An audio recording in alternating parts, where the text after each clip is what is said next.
progress. Actually, she long time to see. I know I was at OAR the other day meeting with Dave Sanders. It's okay if you But I'm not. You're done. It really did. Good to see you. Thank you. He's out in a long time.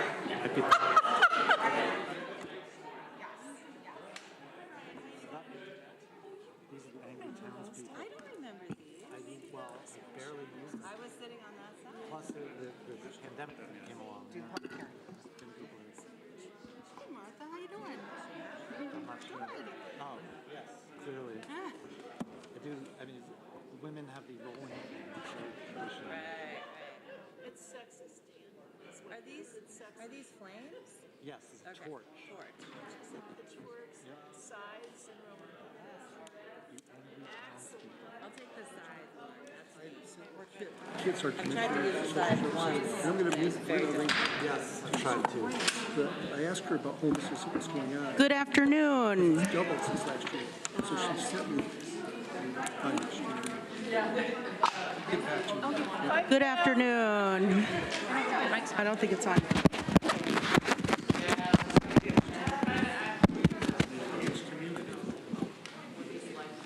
Good afternoon.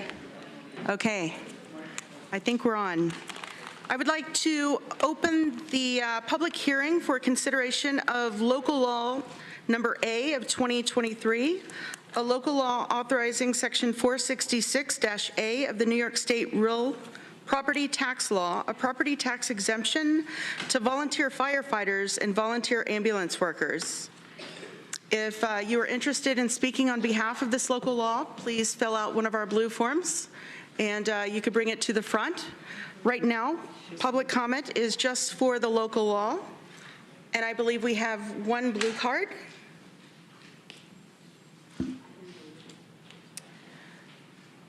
That is Robert Lynch from Enfield.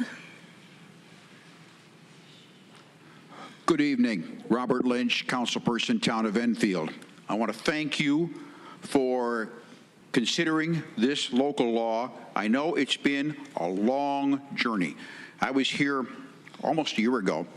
At that time, we thought, well, maybe we'd have to have home rule legislation for just Tompkins County, like a number of other counties, including Monroe County in the state, to get this kind of exemption.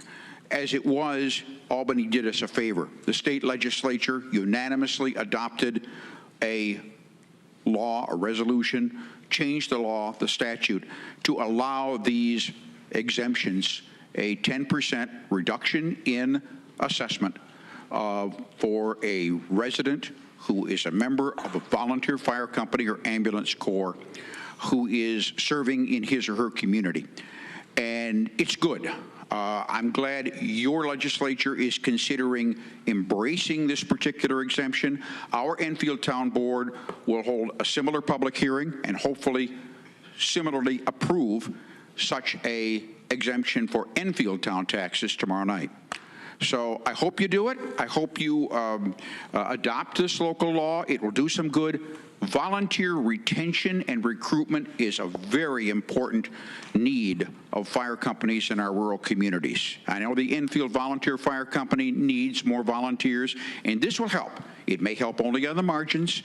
It does not solve the whole problem, we know that, but it does some good. And I hope you will adopt this local law tonight. Thank you. Thank you, Mr. Lynch. Is there anyone else here that would like to speak to the local law this evening?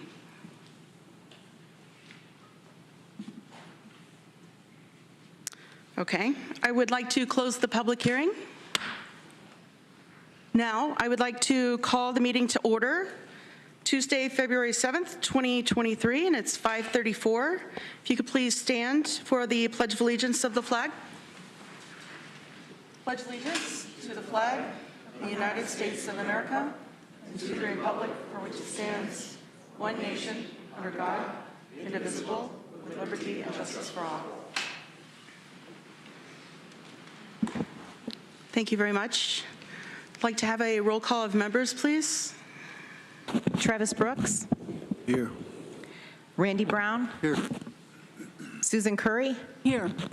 Amanda Champion. Here. Deborah Dawson. Here. Rich John. Here. Dan Klein. Here. Ann Corman. Present. Mike Lane. Here. Greg Mezzi. Here. Veronica Pillar. Here. Lee Shirtliff. Here. Mike Sigler. Here. Shauna Black. Here. 14 members present. Thank you, Katrina. I would also like to acknowledge that we have two of our past legislators here in our audience today, Dr. Leslyn McBean Claiborne. We are very glad to have you. And congratulations, we now have a doctor in our presence. And Martha Robertson, who is also here.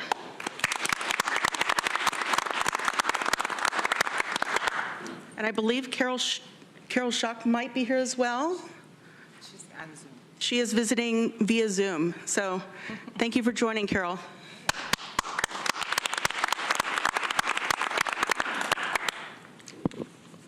Now, on to the fun part of our meeting. We have proclamations this evening, and I am going to pass the floor to Amanda Champion. Great. Thank you, Madam Chair. I am delighted tonight to introduce our new Tompkins County Poet Laureate for the year. Our previous Poet Laureate was Dr. Christine Catano, and she wrapped up her time at the end of last year.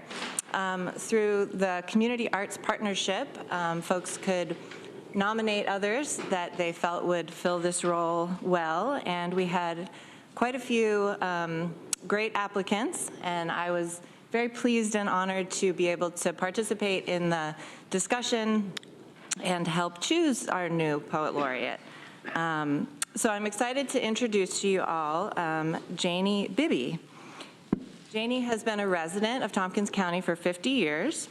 She serves as a trustee, a deaconess, and a leader of the caregiver group at the Calvary Baptist Church. She's a member of the Business Leaders of Color, GIAC's Senior Program, and the Tompkins County Quilters Guild. She's the author of a number of books, including 12 books of poetry, which include Pieces of Life, poems from smooth and broken places, and Keep Moving, poems for what's next. Ms. Bibby is the 11th Poet Laureate to be appointed here in Tompkins County, and we are excited to see what she is going to do with this position, and I would like to invite her to come on up and be recognized.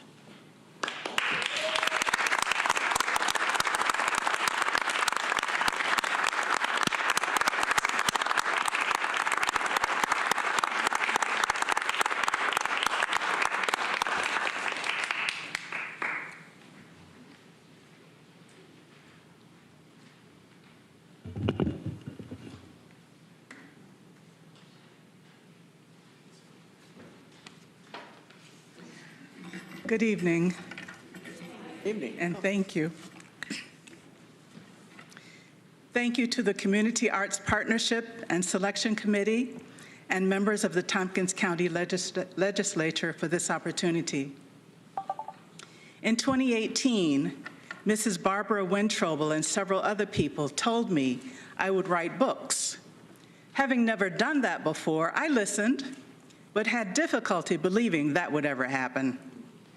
In 2019, Ms. Lucy Brown encouraged me to do a public reading of my first book entitled Alzheimer's Up Close and Personal. Having never done a book reading before, I laughed, and then I found the courage to do it. In 2021, I received what I thought was a thank you card from Dr. Gloria Hobbs. I opened the card and read, "Bless you, Miss Poet Laureate of Ithaca, New York." I laughed and was amazed she thought that would ever be a possibility for me. It is 2023, and I stand before you today by the grace of God and with the strong and loving support of my family, my church family, and friends, having accepted the honorary position of Poet Laureate of Tompkins County. I will read from my most recent book, Flow, Poems for Peace to Your Mind. The poem is entitled, Flow.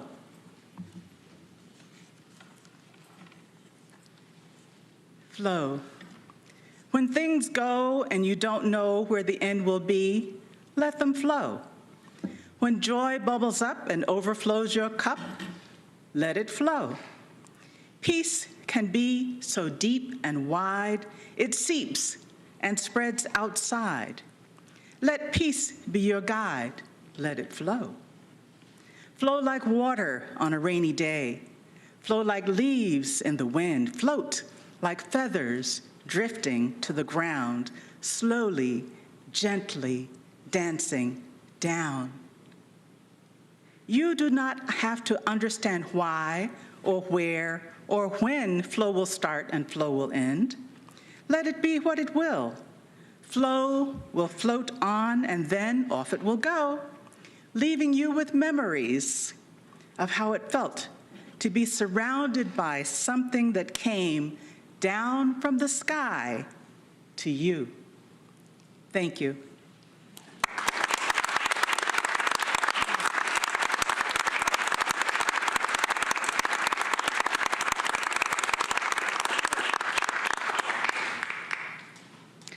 I have a feeling maybe we should read that before all of our meetings. That should be our mantra for 2023. Let it flow. Thank you so much. We're very honored to have you as our Poet Laureate this year. Next, we have a proclamation to honor one of our Ithaca greats. This is for Brian Eden. And if you've lived in Ithaca for 5 minutes, you've probably seen Brian's name somewhere, whether it be committee work, whether it be Green Star, the EMC, the Ethics Advisory Board. Sorry about that, Brian.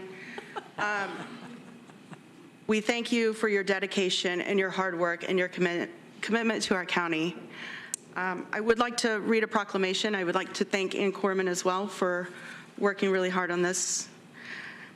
Whereas Brian Eden served on and led numerous boards for Tompkins County, including the Environmental Management Council, EMC, from 2010 to 2019, and as council chair from 2017 to 2019, the Hillview Road Landfill Citizens Advisory Committee, member and chair since 2002, the Tompkins County Energy Roadmap Steering Committee from 2014 to 2016, the Tompkins County Energy Task Force from 2017 to 2019, the Tompkins County Climate and Sustainable Energy Advisory Board case from 2020 to present, and whereas as chair and member of the Tompkins County Environmental Management Council Environmental Review Committee, Brian played a pivotal role in making Tompkins County a sustainable and renewable energy leader. During Brian's tenure as chair, the EMC passed resolutions supporting revisions of the county's unique natural areas, supporting a ban on single-use plastic bags, and recommending that the legislature urge the New York State Department of Environmental Conservation to require Cargill to prepare an environmental impact statement for the proposed mine shaft, and whereas Brian facilitated the Unique Areas Committee of the EMC to complete its report of recommendations for management of the county forests. This document is a resource and data that will remain forever more valuable in Tompkins County, and whereas as a member of the Hillview Road Landfill Citizens Advisory Committee, Brian played a critical advisory role to the Tompkins County Legislature in the oversight and closure of this former landfill. His efforts included advocating and negotiating for monitoring, on-site inspection, maintenance, and treatment of the leachate. I know I said that wrong. Leachate. Thank you, Annie. Collection system and landfill caps. And whereas, as a member of the Tompkins County Energy Roadmap Steering Committee, Brian helped to shape the guiding vision for the Tompkins County Energy Roadmap, which evaluates local energy resources and develops scenarios to meet the county's 80% greenhouse gas emission reduction goal and projected energy needs through 2050. And whereas, during his tenure, the Tompkins County Energy Task Force provided input and guidance to the County Department of Planning and Sustainability and to the county legislature on the topics of energy, climate change, and energy-related economic development. this board transitioned to become the Tompkins County Climate and Sustainable Energy Advisory Board case, and whereas Brian continues to share his valuable time, energy, expertise on the case board and provides the Tompkins County Legislature expertly curated information on state legislative and regulatory initiatives and successful community programming relating to energy and climate change, as well as emerging energy efficiency, renewables, and climate adaptation technologies. Now, therefore, be it resolved that the members of the Tompkins County Legislature hereby extends our thanks, Brian Eden, for his dedication, expertise, compassionate leadership, and an incalculable number of hours dedicated to sustainability and renewable energy programs in Tompkins County, and tremendous contributions to protecting and preserving New York's environment, including waste reduction. His grandchildren and all future generations will benefit from Brian's selfless service. In witness whereof, I, Shauna Black, have hereunto set my hand and cause to be affixed the Great Seal of Tompkins County, State of New York, on this 7th day of February 2023.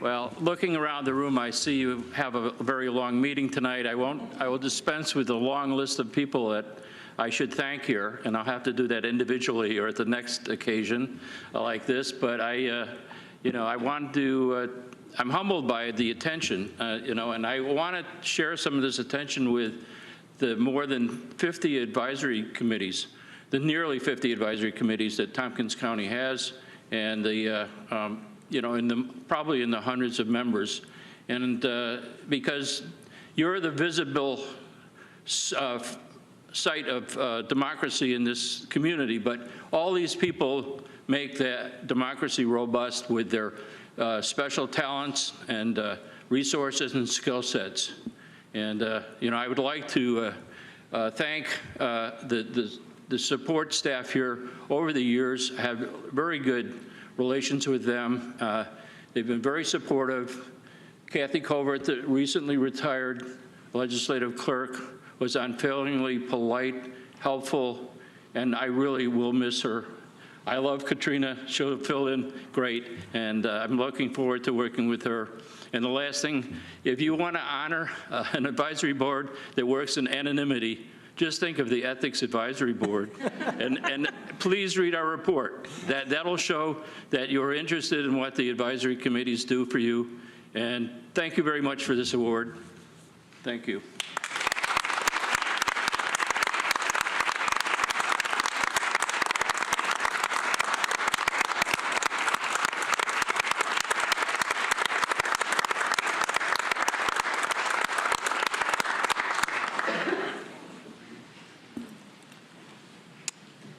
Next, I would like to make an announcement of executive session this evening.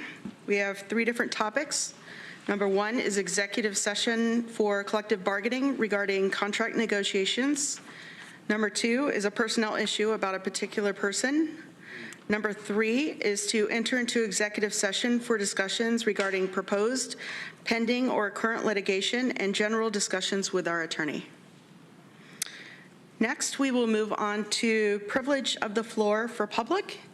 And I just want to go over a few rules for speaking under privilege of the floor. Number 1, an individual may speak no longer than 3 minutes. I would ask everyone to keep it crisp this evening. We have a lot of speakers that have signed up. A speaker will not raise their voice. A speaker will not use lewd, obscene, profane, slanderous, or libelous language, or speak or act in a manner that would tend to incite a breach of the peace. Number 4, a speaker will not speak about county personnel matters. Personnel matters include comments about job performances of named county employees other than elected officials. Number 5, after 3 minutes, a speaker will leave the microphone and yield the floor. Transferring time to another person is not permitted.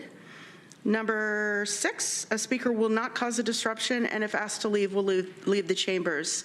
If you are interested in speaking, please feel free to fill out one of the blue forms that's located at the back table there, and you could give it to one of the legislators sitting at the table or bring it up to Katrina or Brittany. Now for our first speaker of the evening, Paula? Paula, I am sorry. I've known you for years, and I still can't say your last name.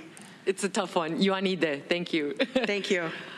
Thank you so much. I am here as a Town of Dryden resident, as well as a taxpayer, but also as one of the founders of Decarcerate County, Tompkins County, which has submitted a community proposal to all of you via email. And it's regarding the jail renovation project. We're asking you to table the resolution for two primary reasons. One, we feel that the proposal hasn't clearly updated its proposal for what the Facilities and Infrastructure Committee would consider costs attached to with up-to-date data. I am one of the people that has been keeping jail census data in this county for the last 4 years. We have successfully reduced the jail population to stay consistently below 50 people for the last 4 years. And therefore, we are asking that the proposal include a specification to explore a lower number of beds. Currently, that's not in the resolution. It's a proposal only for 82 beds, which is the current capacity of the jail. We're asking that if we're going to explore the costs attached to this jail renovation project, which we've heard estimates for as high as $60 million due to post-COVID, increases in construction and so on, that the county explore, both for the reasons of taxpayer dollars, a lower jail capacity. And we propose that number to be at 60 so as to allow for a lower cost. The other reason is that, as you know, staffing requirements for the jail are based on capacity and not the actual number of people incarcerated in the jail. And as a result, the jail staffing needs for the sheriff are currently, from my conversation with him, very taxed. He doesn't actually have the people to adequately staff many of the requirements that the State Commissioner of Correction requires. And so it would also serve the sheriff's interests around staffing capacity to have a lower number of beds. And finally, we feel that there hasn't been enough. We know that there were lots of community discussions about this 4 years ago when this proposal was originally kind of drafted and there were plans made and so on. Those were tabled, but there's a lot of up-to-date data, a lot of up-to-date concerns, particularly around detox and stabilization facilities. The new detox center has been opened. We're asking about whether that's even something that's been considered as a partnership. So we have a lot of questions as community members that we would like the Public Safety Committee to consider before moving this forward to the Facilities and Infrastructure Committee. Thank you so much. Thank you, Paula. Holly Gump. Hi, I'm Holly Gump, and I'm following up with Paula's points. The Public Safety Committee needs to make the total projected cost of this renovation transparent, including the county's debt burden and staffing needs, so that taxpayers understand the total projected cost of this jail renovation project beyond the bricks and mortar. For example, does the current $60 million estimate for the project include all of these factors? If not, a budget estimate should be made for the next 40 years. And then what percentage of taxes would be going to this jail? Does this reflect the effectiveness of addressing the priorities in our county? Thank you. Thank you. Next is Barbara Regenspan.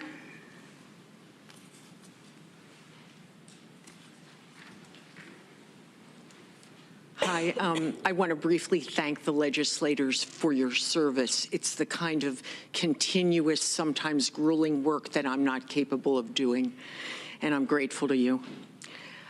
If there's one thing that was learned in the CGR study of the proposal to expand the county jail in 2016, it was the importance of getting broad community input, especially from the people most impacted by jail conditions. As a result of that study, and especially public scrutiny of the process of that study, this county used a well-thought-out combination of bail reform and relatively mild expansion at that time of community mental health service availability to cause a dramatic reduction of the county jail population. I'm distributing the congratulatory letter titled "One New York Jail That Is Not in Crisis," published in the Ithaca Voice in 2020 at the height of the COVID epidemic, expressing the gratefulness of our own Paula Ioannidis, one of the nation's most knowledgeable citizens about incarceration, for the changes made in our local jail that led to our Tompkins County Jail being one of the few jails and prisons in New York State where there was an absence of deaths caused by COVID.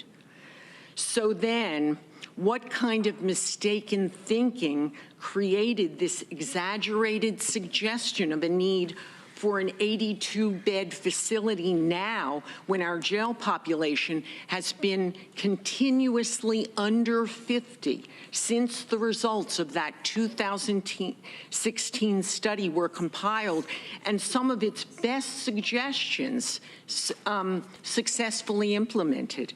Paula's letter, again, not the letter you got this week, this is the 220 letter in the Voice, points to the need for the Public Safety Committee to go back and integrate the positive lessons of the recent past, seek out the input of local experts in community mental health and drug and alcohol abuse, seek out the expertise of those decarcerated citizens who are now knowledgeable and well-integrated experts in our community about jail conditions, and provide us with up-to-date projections of the costs of this projected big new facility, while you also study Ezra Klein's latest, oh, can I do one more sentence? Sure. Latest alarming, Ezra Klein's latest alarming podcast this week in the New York Times about the outrageously decreased productivity, including the costs to the public of delays of the building industries in this country today. The only responsible decision of the legislature today is to table this proposal until the Public Safety Committee has time to do their homework. And here's the letter. Thank you. Thank you, Barbara. Sarah Culotta.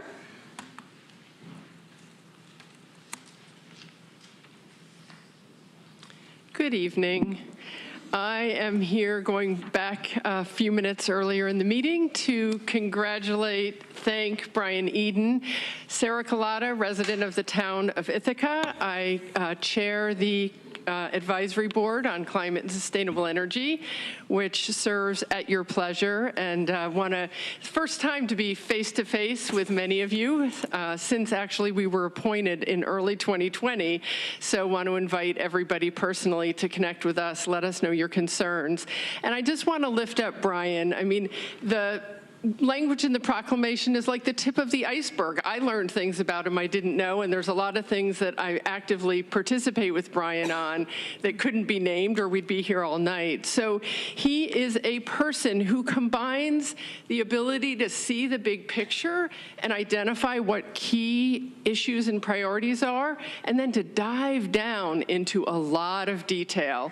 For instance, when we recommended input on the state's climate plan, these were detailed comments in response to that 300-page document. Brian helped develop some of those key recommendations. So just want to lift him up. Thank you for the opportunity to be of service and to be part of the democracy, as Brian mentioned. Thank you. Next is Sarah Hess. Hello. I'm here also to help celebrate the work of Brian Eden. I'm Sarah Hess. I live in the city of Ithaca.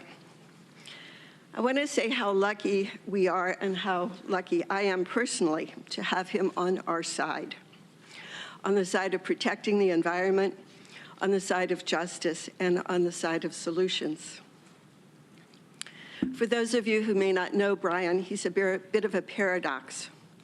He's both a grumpy pessimist with his eyes wide open. I guess you know him. He's seen the worst of greed and destructive power, and he knows and expects an uphill battle.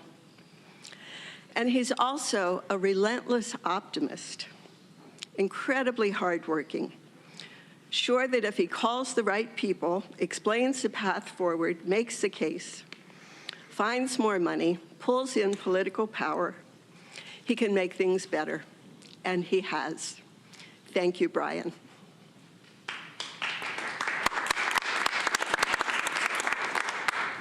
Thank you, Sarah. Next is Lisa Wright-Matthews.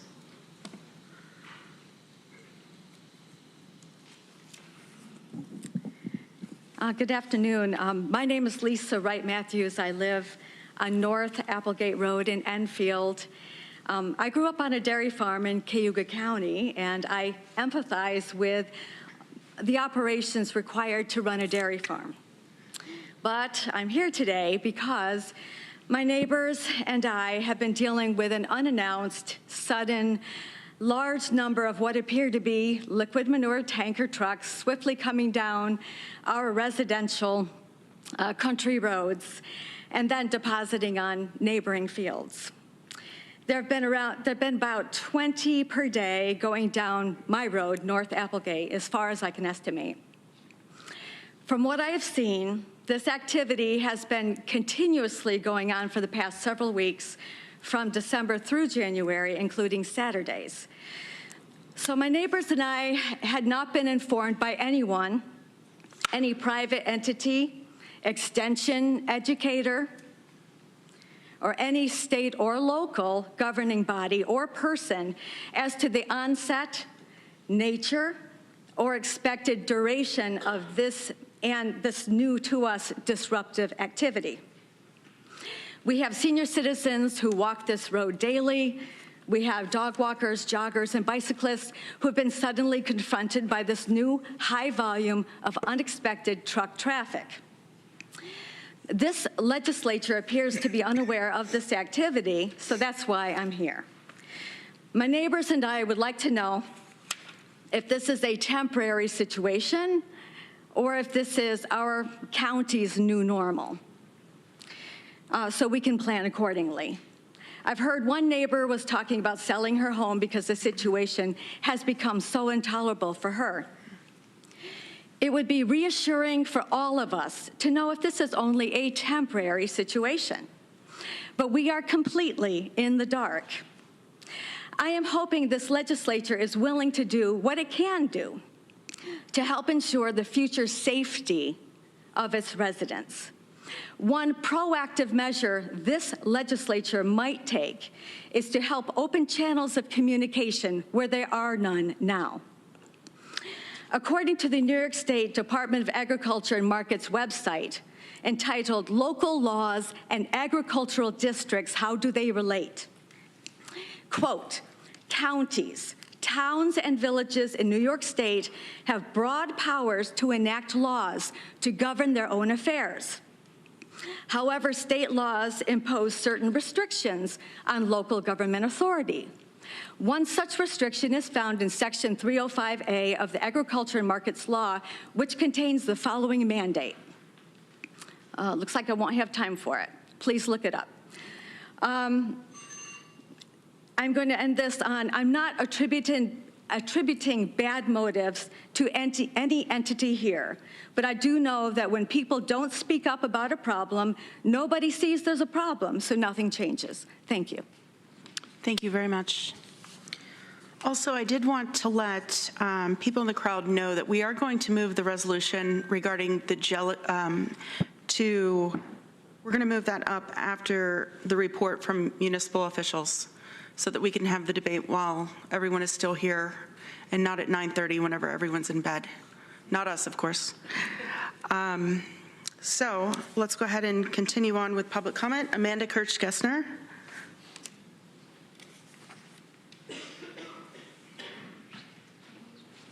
Hello, it's been a minute. How's everybody? I'm here this evening to discuss an abatement, a moratorium on tax abatements. Like, we need a moratorium until we develop a simple, transparent method of local public accounting. For the $444,000 we're currently contracting with Ithaca Area Development, we could create a better system with public employees. I'm going to use the example of the City Center project just to highlight some of the issues that I see.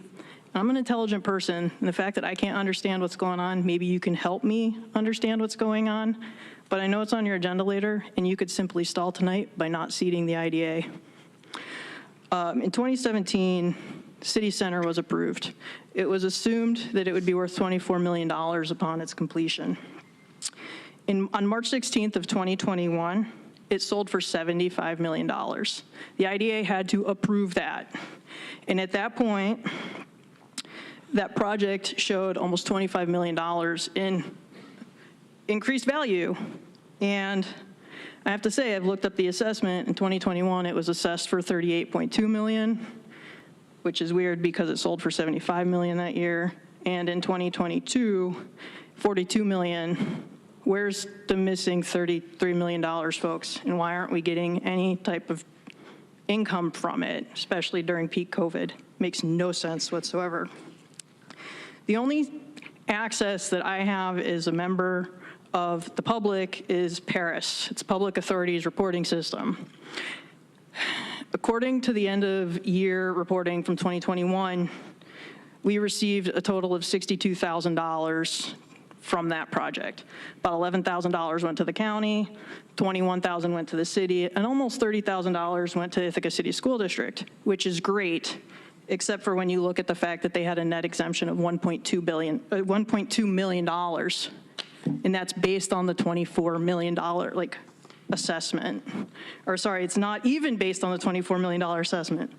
Please bear with me. It's kind of frustrating, especially when you can't make heads or tails of it. Because when you look at what they actually paid in their pilot agreement, they were $38,000 under what they would have paid on the $24 million assessment. So either something's not clear in the accounting, or yeah, I don't know, I think we could do for more accountability. How does a property sell for $25 million more than what it's assessed for, and there's zero effort on behalf of our elected people and appointed representatives to the IDA to claw back some money that we desperately needed at that point in the journey? You know, please, you know how to reach me. I'm happy to help, but we can do so much better. $500,000 is what we're paying right now for accounting that you can't make heads or tails of. Thanks, Amanda. Claire Grady.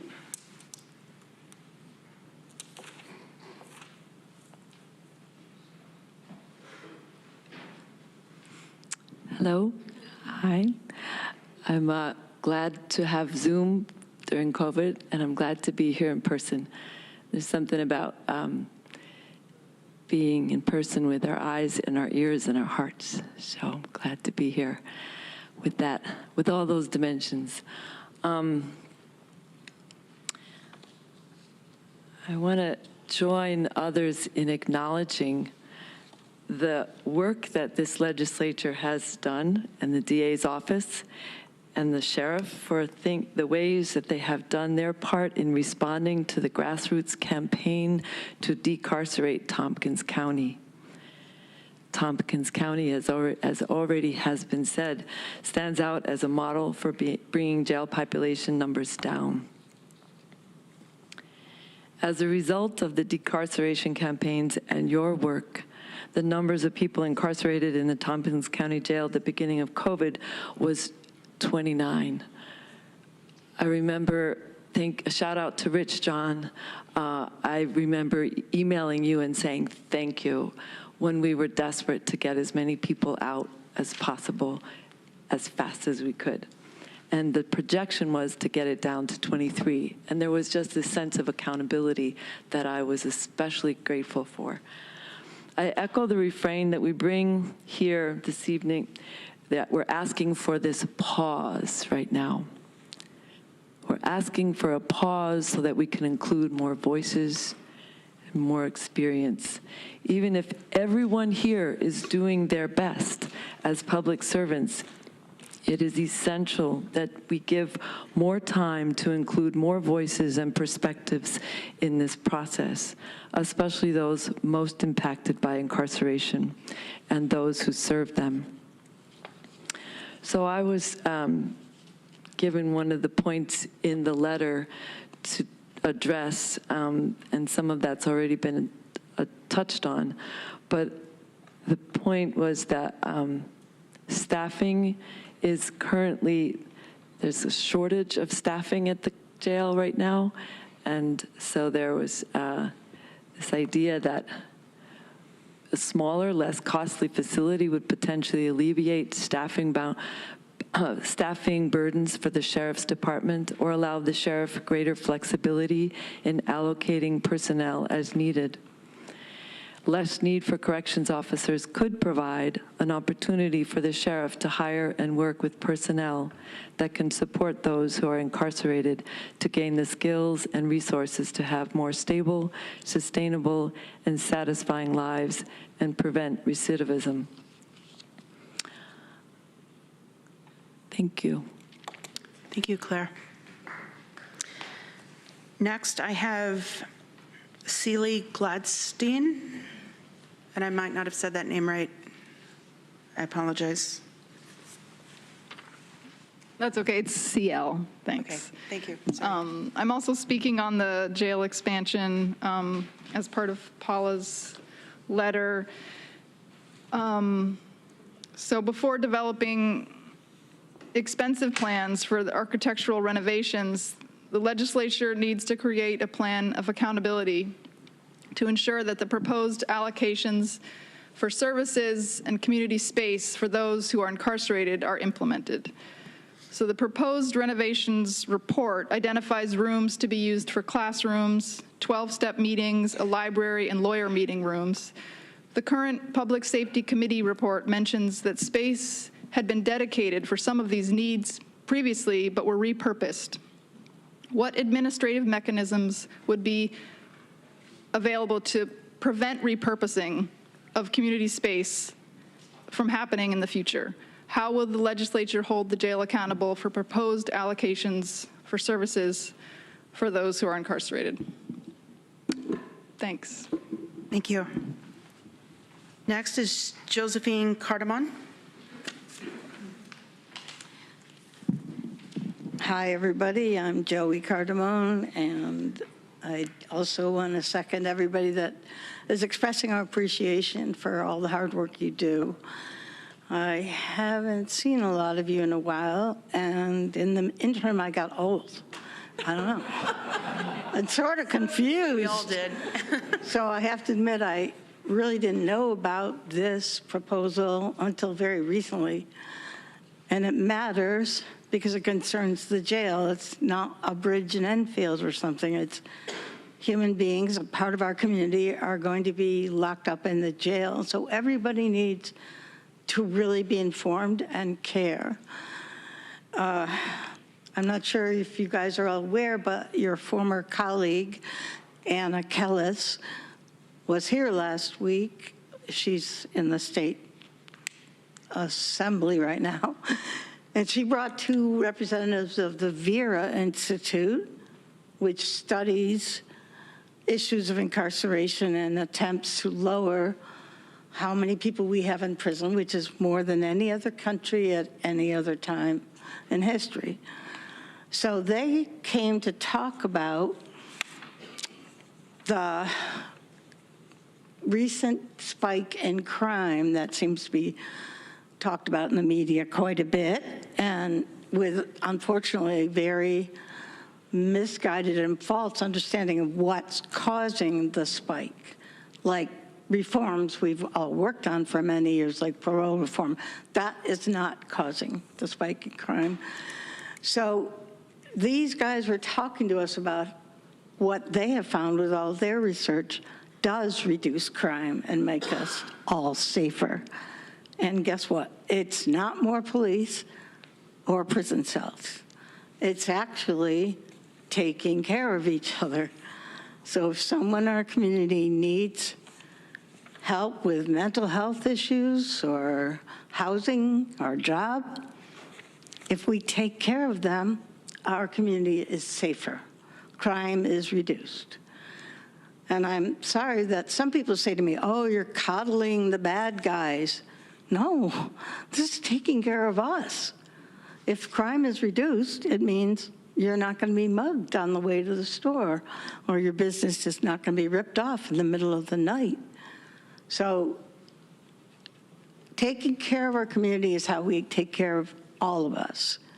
And I think we're a pretty smart community, and I think we can maybe come up with out-of-the-box thinking to maybe even have a proposal to study the feasibility of reducing how many cells we have, maybe looking towards closing the jail eventually. Thanks. Thank you, Joey. Martha Robertson. Good evening. Nice to see everybody. And Susan, congratulations. It's good to see you there. Thank you for stepping up. I came to congratulate and say a few words about Brian Eden, but some of you know I probably can't resist talking about the jail a wee bit. So I just got to say, building for 82 versus building for 60 would make, I'm sure, a very different project. And if this is about the directive from the Commission on Corrections, we challenged them before and we won. It can be done. So I just would encourage folks to really take time and take a look at that.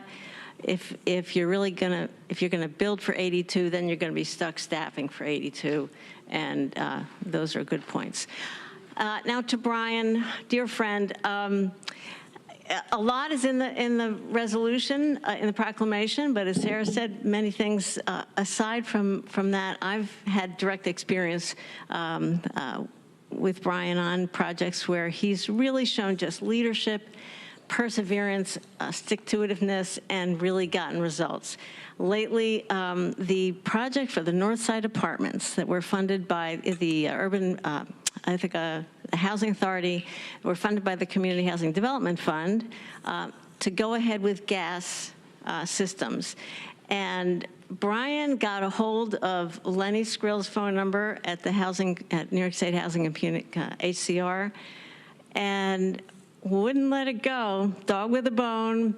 And I was like, oh, I don't know, Lenny's really trying. He says, we'll do it for the next one, to mandate heat pumps. They say it's really, very expensive. It could add this amount of money, and they don't have it. And Brian didn't let it go. And he was right that just because people have to live in subsidized housing, they shouldn't have less healthy homes. They shouldn't be forced to pay gas prices when they could be living in much more affordable and much healthier heat pump homes, all-electric homes. And it was that moment, Brian, where somebody who pushed and pushed and pushed got Lenny to find another $100,000, and the Housing Fund found another $100,000, and the developer found another $100,000, and those homes are being built now all electric. Thank you, Brian. And then in early 2022, HCR came out with new guidelines for all-electric homes in all-electric new construction for anything funded by Housing and Community Renewal. I know Brian didn't do that, but I know you sure helped the staff that was working on that and had wind at their back. So thank you so very much, Brian. And if anybody has a few minutes with Brian another time, ask him what his role was with the Pentagon Papers when he was a young lawyer, and you'll get a good story. Thank you all very much for all that you do.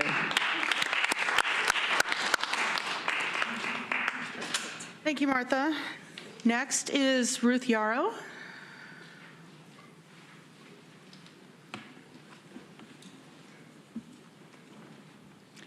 Good evening.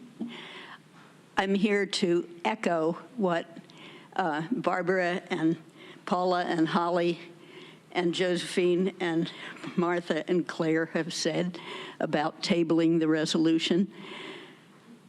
This is the third time I've lived in Ithaca, and I've just bought a house on the south side. I'm a taxpayer who would like to see my money going to help with health, mental health, helping with employment development, not for a building that we don't need. And I'd like to just say that a well-meaning member of this legislature told a constituent today that the organizations that deal with people who have been incarcerated and with returning citizens had been consulted about this. But when I look at the letter that you all received, I see the names of the people who have done the most here in the county to make sure that we are keeping our jail population low, and that by helping people keep out of jail by providing what they need. So I don't think we've done the job of talking to the people in the community. So for that reason, I ask for tabling the resolution. Thank you. Thank you, Ruth. Next, we have Beth Harris.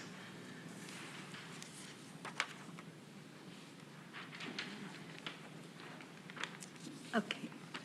Hello, my name is Beth Harris, and I am a member of Tompkins County Showing Up for Racial Justice organization. I would like to begin with congratulations to the Tompkins County Sheriff, prosecutor, and the legislators for understanding that greater rates of incarceration do not equal more public safety. In addition, I appreciate your recognition that community-based organizations serve important roles in the safety of Tompkins County. Our county actually has the lowest incarceration rate in New York State, while maintaining a commitment to public safety. Therefore, I urge the Tompkins County Legislature to table the jail renovation resolution in order to work with those directly impacted and community groups to assess the current conditions, provide the taxpayers with up-to-date analysis with projections of Tompkins County's future public safety needs and the total cost of any proposal of renovation.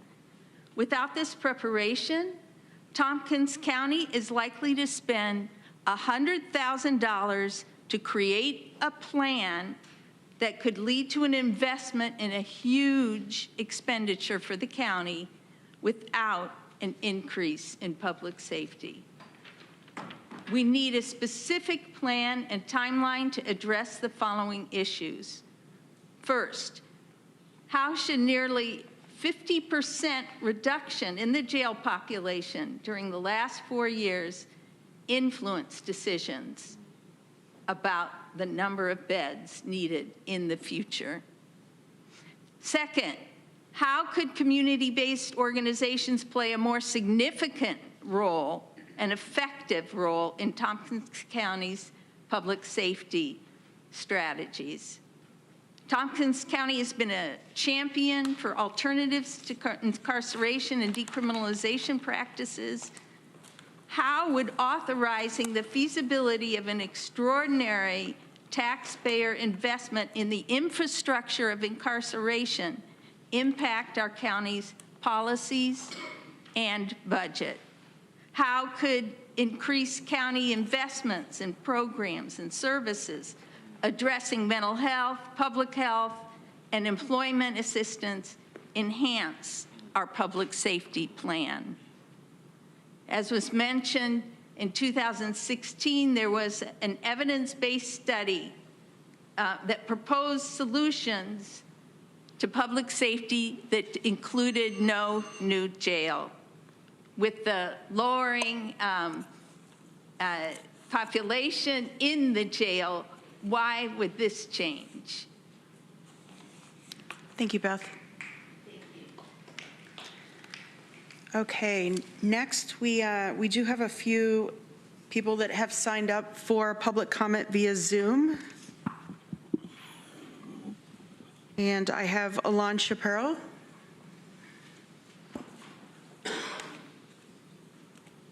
Can you hear me? Yes, we can. Okay, so I am part of the people who want to see a pause, and everyone has said it very eloquently, so I'll just be really brief.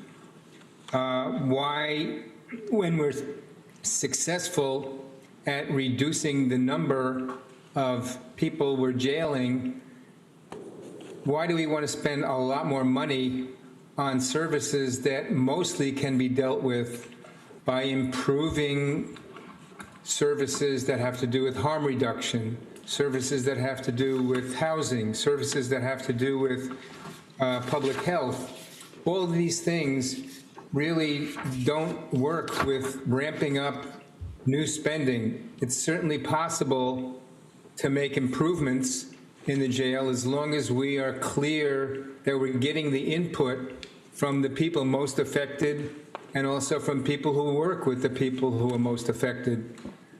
But why that would be such a large scale change doesn't seem at all necessary. So I'm in favor of studying it from the ground up before we get involved with a major project that we're already getting more successful at without that huge spending. Thank you. Thank you, Alon. Next is Kathy Russell. Thank you very much. I'm from the town of Dryden, and I'm also in Decarcerate Tompkins and the Dryden Groton Plus Human Dignity Coalition. I want to just add my congratulations to Brian Eden.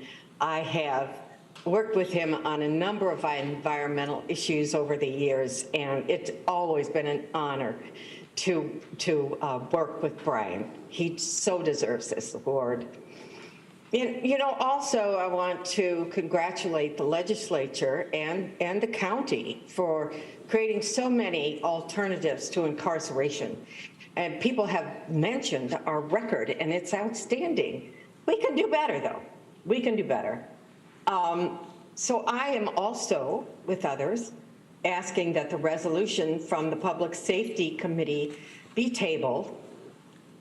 They need to do more work on it. There's two groups who have been mentioned that have not been included. It is respectful, ethically responsible, and absolutely necessary from a scientific point of view to include people who are experiencing incarceration in their families or as an individual, or who are working with people who have been in jail, people who are experts in the disease of alcoholism and addiction. So I understand that the physical conditions in the jail need work, that they don't preserve the dignity of staff, those who are in the jail or their families. So I think that a small amount of money should be spent on that. And of course, the legislature has to go through its process of approving that. However, as a philosopher, I want to think about the concept of feasibility. It is too often in public policy that what is considered feasible by public officials becomes doable, then it becomes probable, and then it becomes actual. And it sounds very reasonable to investigate, just, you know, let's just look at it, bring more people to it. But, you know, feasibility can lead to actuality, and we need to slow down. I, too, ask for pause. And let's follow the precautionary principle. We need to be careful that we do not move too fast, We need to include experts, and above all, we need to include those who are most vulnerable to poverty and who live in troubled conditions and know what they have faced. So I do not think that tabling will lead to increasing cost, as some have suggested. Indeed, I think it could lead to decreasing costs by certainly decreasing the population, as has already happened, and also... Kathy, I'm sorry, your time is up. Oh, I didn't hear the bell. I'm so sorry. No worries. So you know what I'm trying to say, and I think I've said it, so thank you. Oops. Sorry, Kathy. Okay, next is Carol Chalk.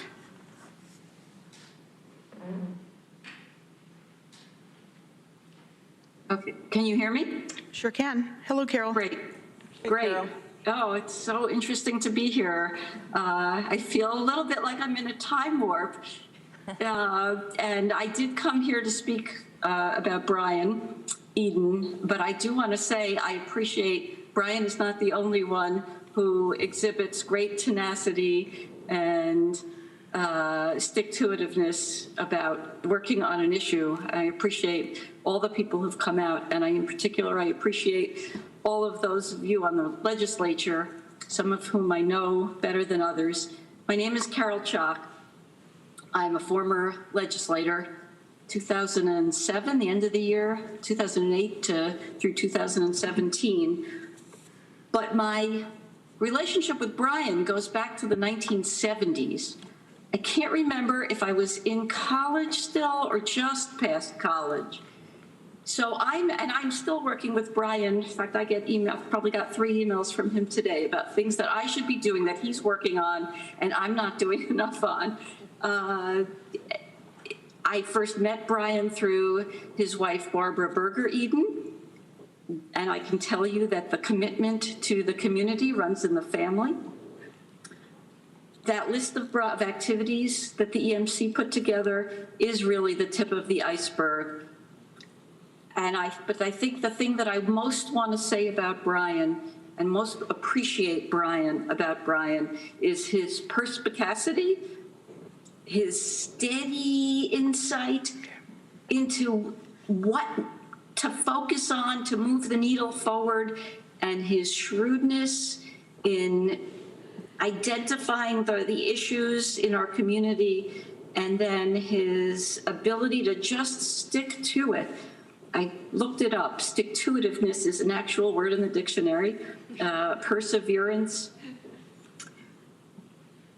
Brian is also an example for the rest of us of how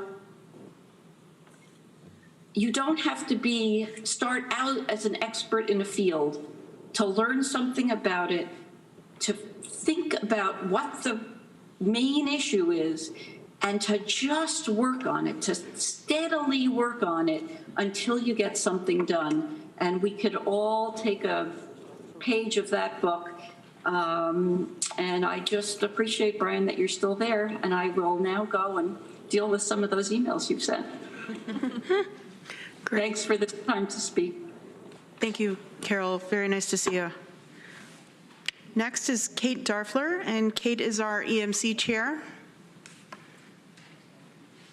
Hello. Yes, I am the chair of the Tompkins County Environmental Management Council, and I'm sorry I actually am not filling Brian's shoes appropriately and getting in front of you guys enough. So I'm going to do better, but I will not be in front of you as much as Brian because he is there and in person more than anyone else. So I wanted to thank Ann Corman and Shauna Black and the legislature for honoring Brian tonight. And if you know Brian, as it was said, and you know that resolution that was read, it's only a piece of the work that he does. And so I met Brian at the EMC, and I also got to work with him outside of the EMC. And I'm honored to have known Brian and to have worked with him.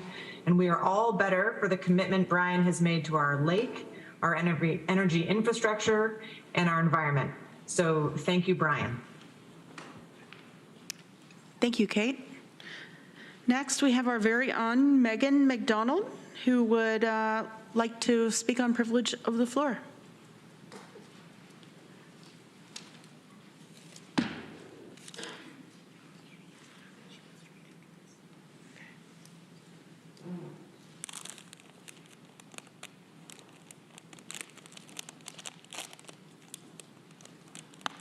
Thank you. Yes, I'm Megan McDonald, Deputy Commissioner of Planning and Sustainability. And on behalf of the department and all my colleagues, we just wanted to express our deep gratitude for Brian Eden's ongoing service in our community. Brian, you embody a remarkable combination of big ideas with the willingness to actually dedicate enormous time and energy to advancing our community's best vision for itself. And your dedication really inspires us in our work. And we're so glad that we have this opportunity to pause and to both recognize and to celebrate you. So on behalf of all of us in the Department of Planning and Sustainability, we just want to thank you, and we enjoy working together some more. Thanks. Great. Thank you, Megan. Okay, we have one little comment from Ann Corman. Thanks. This is another comments that were sent to me for privilege of the floor. It's also from our Planning and Sustainability Department, from Kristen McCarthy. I've known Brian, talking about Brian Eden still, I've known Brian since I first started working at the county in 2016. I remember walking into my first Environmental Management Council meeting, taking a seat at the big wooden table in the old jail conference room, looking around and thinking, this is like hanging out with my dad and his friends. I grew up around men and women who came of age in the 60s, who cared passionately about civil rights, social justice, and the environment. Brian cares about all of those things and has spent an incalculable number of hours advocating and working to advance their progress. But he also cares about people, not just as an abstract concept or data points in a spreadsheet, but as individuals. I could not adequately speak to and celebrate all of his accomplishments in advancing sustainability, safeguarding the environment, and contributing to the work of our department over the years. Instead, I'd like to thank Brian, who goes out of his way to pop in and see how I'm doing when he finds himself downtown for a meeting. The Brian who asks how my kids are faring at school, or catches me up on recent trips to see his grandkids, or tells me of the latest antics involving his family's mischievous cat and wide-eyed puppy. The Brian who, as EMC chair, always showed up early and stayed late for an outreach event, helping to schlep off his supplies and food and drink back and forth, ready to serve in the trenches alongside those of us on staff. The Brian who, as consistently busy as he is passionately working to safeguard the environment, always has a few minutes to check in. That's the Brian I know, care for, and appreciate. That's the Brian I'd like to celebrate tonight. Very nice. Okay. I would also, looking around the table, we might notice a little something different. We have a new legislator that has been sworn in and will join us, Susan Curry. We would like to welcome her, who will represent District 3. We are extremely lucky to have her because she has county government experience, which is very, very rare. And we're excited to see her hit the ground running.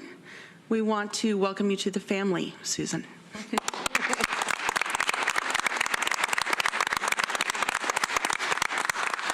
Thank you. Thank you so much, everyone. I do want to just say thank you to everyone who voted. It was a cold day in January. Thank you to the Board of Elections, the poll workers who worked a lot of early voting hours, and thank you to everyone here. All the legislators have been so kind. Katrina, Brittany, Taylor made it very easy. I'm deeply appreciative. I'd also like to say thank you to Henry Granitson, and I hope to honor his legacy of service. So thank you all. I'm very proud and honored to be here. And a little nervous listening to, there's a lot to deal with, so it'll be wonderful to serve the community. Thank you. Great.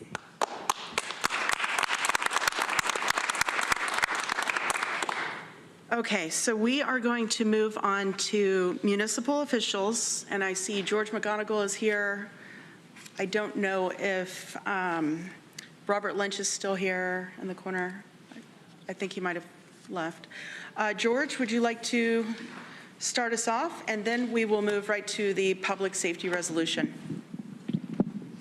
Good evening, everybody. George McGonigal, City of Ithaca. I have some news. We also welcomed a new member to the Common Council. That's Chris Haynes Sharp, who took Mayor Lewis's place in the 5th Ward. And so we've welcomed her. And she's a full member now. We approved a member of council to be liaison to labor contract negotiations. Hopefully that will help. We approved the issuance of a boatload of bonds, over $20 million worth. We approved unexpected additional expensive repairs to the wastewater treatment plant, and we approved the development and maintenance agreement with City Harbor developers. Jungle news. The cleanup of the area between Cecil B. Malone and Brindley Street has been completed. It took 9 truckloads and 45 tons of trash. And I haven't heard any complaints from the transfer station. I think it was a successful operation. DPW is on hold for now in terms of additional cleanups, and they're eager to hear more from the county about what the county is willing to contribute towards disposal fees. The rough estimates for waste volume at the other primary locations, like Cherry Street, this is a rough estimate. It might take 10 to 15 truckloads from there. Behind Lowe's, there's a large encampment, and it's very difficult to reach. There's no real road to it. That might take 20 to 25 truckloads. And in Southwest Park, where we're thinking about putting the sanctioned encampment, it would be between 50 and 75 truckloads. And the weight of a truckload can vary between 3 tons and 9 tons, depending on what you put in the truck.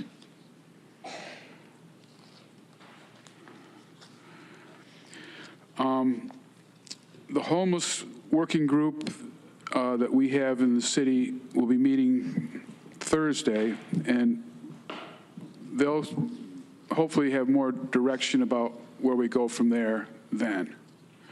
And people from that group and myself will be attending the County Health and Human Services Committee meeting on February 22nd, and so hopefully we'll work out some details there and answer questions.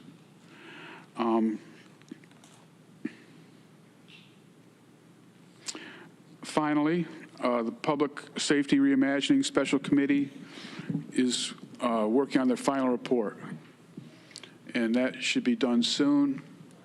And I've already picked out the rail that I expect to be run out of town on. So that's it.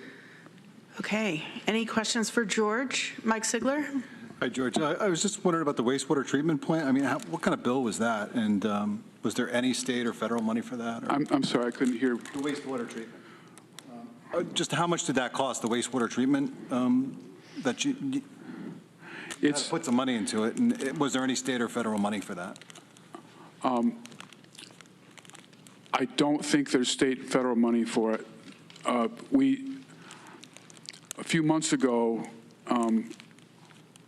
had a huge bill because the, I can't remember the right names for the big things, the big things needed to be replaced.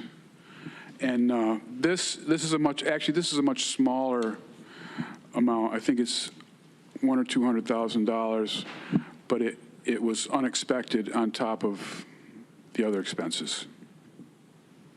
And I don't think there's any federal money for it. My other question was just, listen, we talked about the graffiti. That's a separate thing. Would you be, listen, I know you guys are short-staffed on maintenance, but the graffiti on the War Memorial out in DeWitt Park, I mean, would you be adverse to somebody cleaning that? Not maybe the city, even if somebody, a good Samaritan, if you will, went and cleaned that. I'm not averse to it. Okay. That was my question. All right. I agree. That's bad news. All right, thanks. Any other questions or comments for George? Mike Lane. Just quizzical, George, do you happen to know what the city's bond rating is? It's very good, but it's not as good as it used to be. I think it's 1, 2A. Is that a right number? It's a good rating. But anytime you get an A in there, it helps. Yeah, but of course, the cost of borrowing money is going up, as I'm sure you know. Any other questions or comments for George? Randy Brown. Yeah, George, thanks for the update on cleaning up of the jungle area. I, for one, would be in favor of the county waiving the transfer cost of that if you're willing to, the city's willing to make the effort in cleaning it up. So, I really appreciate that. You know, I personally, I see that the level of damage done to that part of the city is almost like a slow-moving natural disaster, and we need help. So thank you. So just to confirm too, there's not a way for us to actually waive the fee because the county had, or the city had to pay it. And so essentially the city would come to Health and Human Services Committee and ask for either the full amount, half the amount, something would have to be negotiated, right? It's a complicated and so dance. I just want to put it out there that we as a county cannot waive that fee. That's been made clear. Okay. Dan Klein.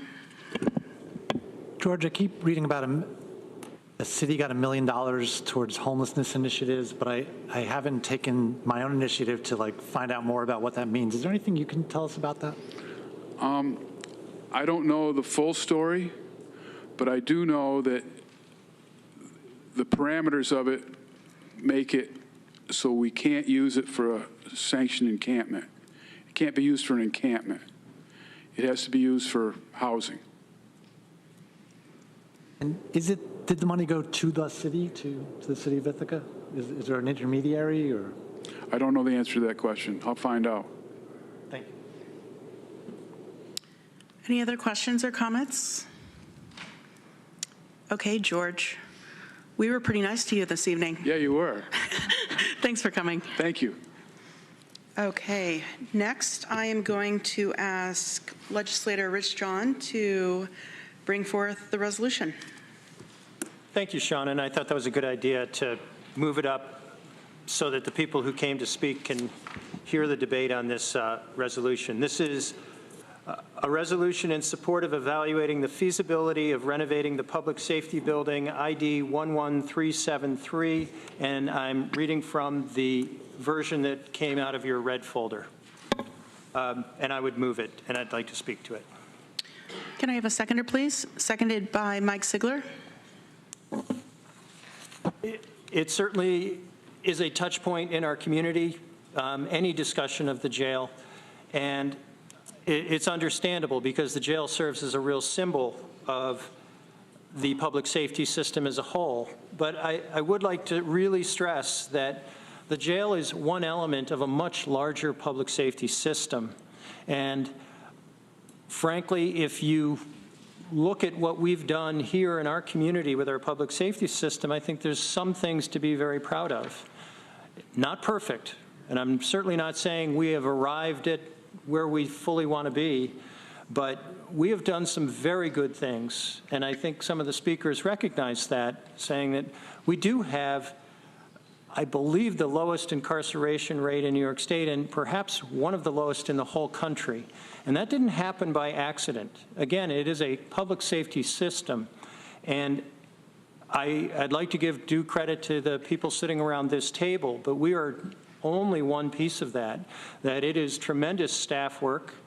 It is tremendous work by lots of public agencies that support all of our ATIs, our probation department, our prosecutor, our sheriff, and the court system, that without a consensus built over a long period of time of all of the judges in our county that actually make the decision if somebody is going to our jail or not, we wouldn't see the numbers we've seen. We would have not seen the success we've had.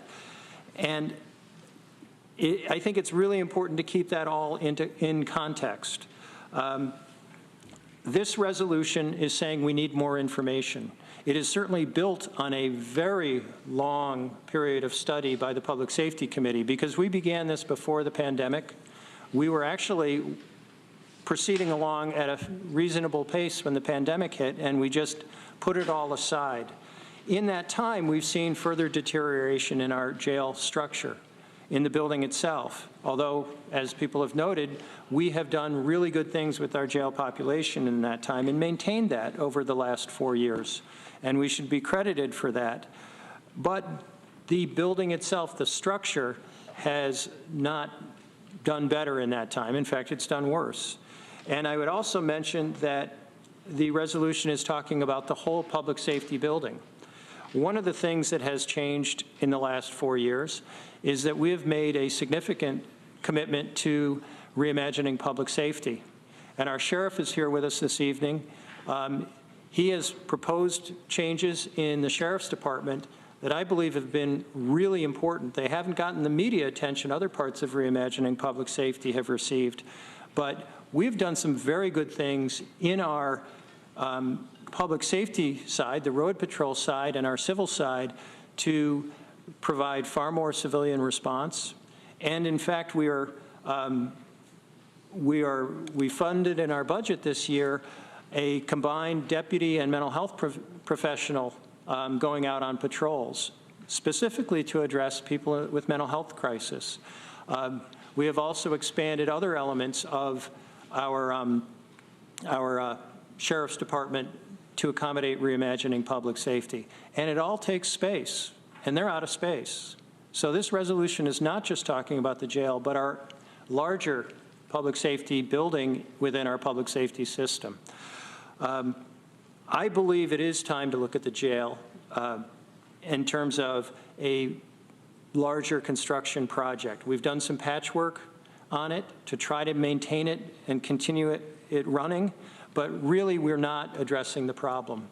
And I would note, I think Arel Lamar, our director of facilities, is on Zoom. He mentioned the first time he was asked to give estimates on the jail, it was the 1990s. And we have cycled through looking at this for ever since that time. And what we do is we look at it, we say this is a hard project, it's an expensive project. Everybody who spoke who said it's expensive is right. I think some people quoted numbers. We don't have any numbers, so we don't know what the expense is, other than we can be pretty assured it's a big number. But it was a much lower number when Arel looked at it the first time. And in fact, it went up substantially the next time we looked at it in the 2010s and in the early teens. Each time we have looked at this issue, the price has gone up and we've kicked the can down the road.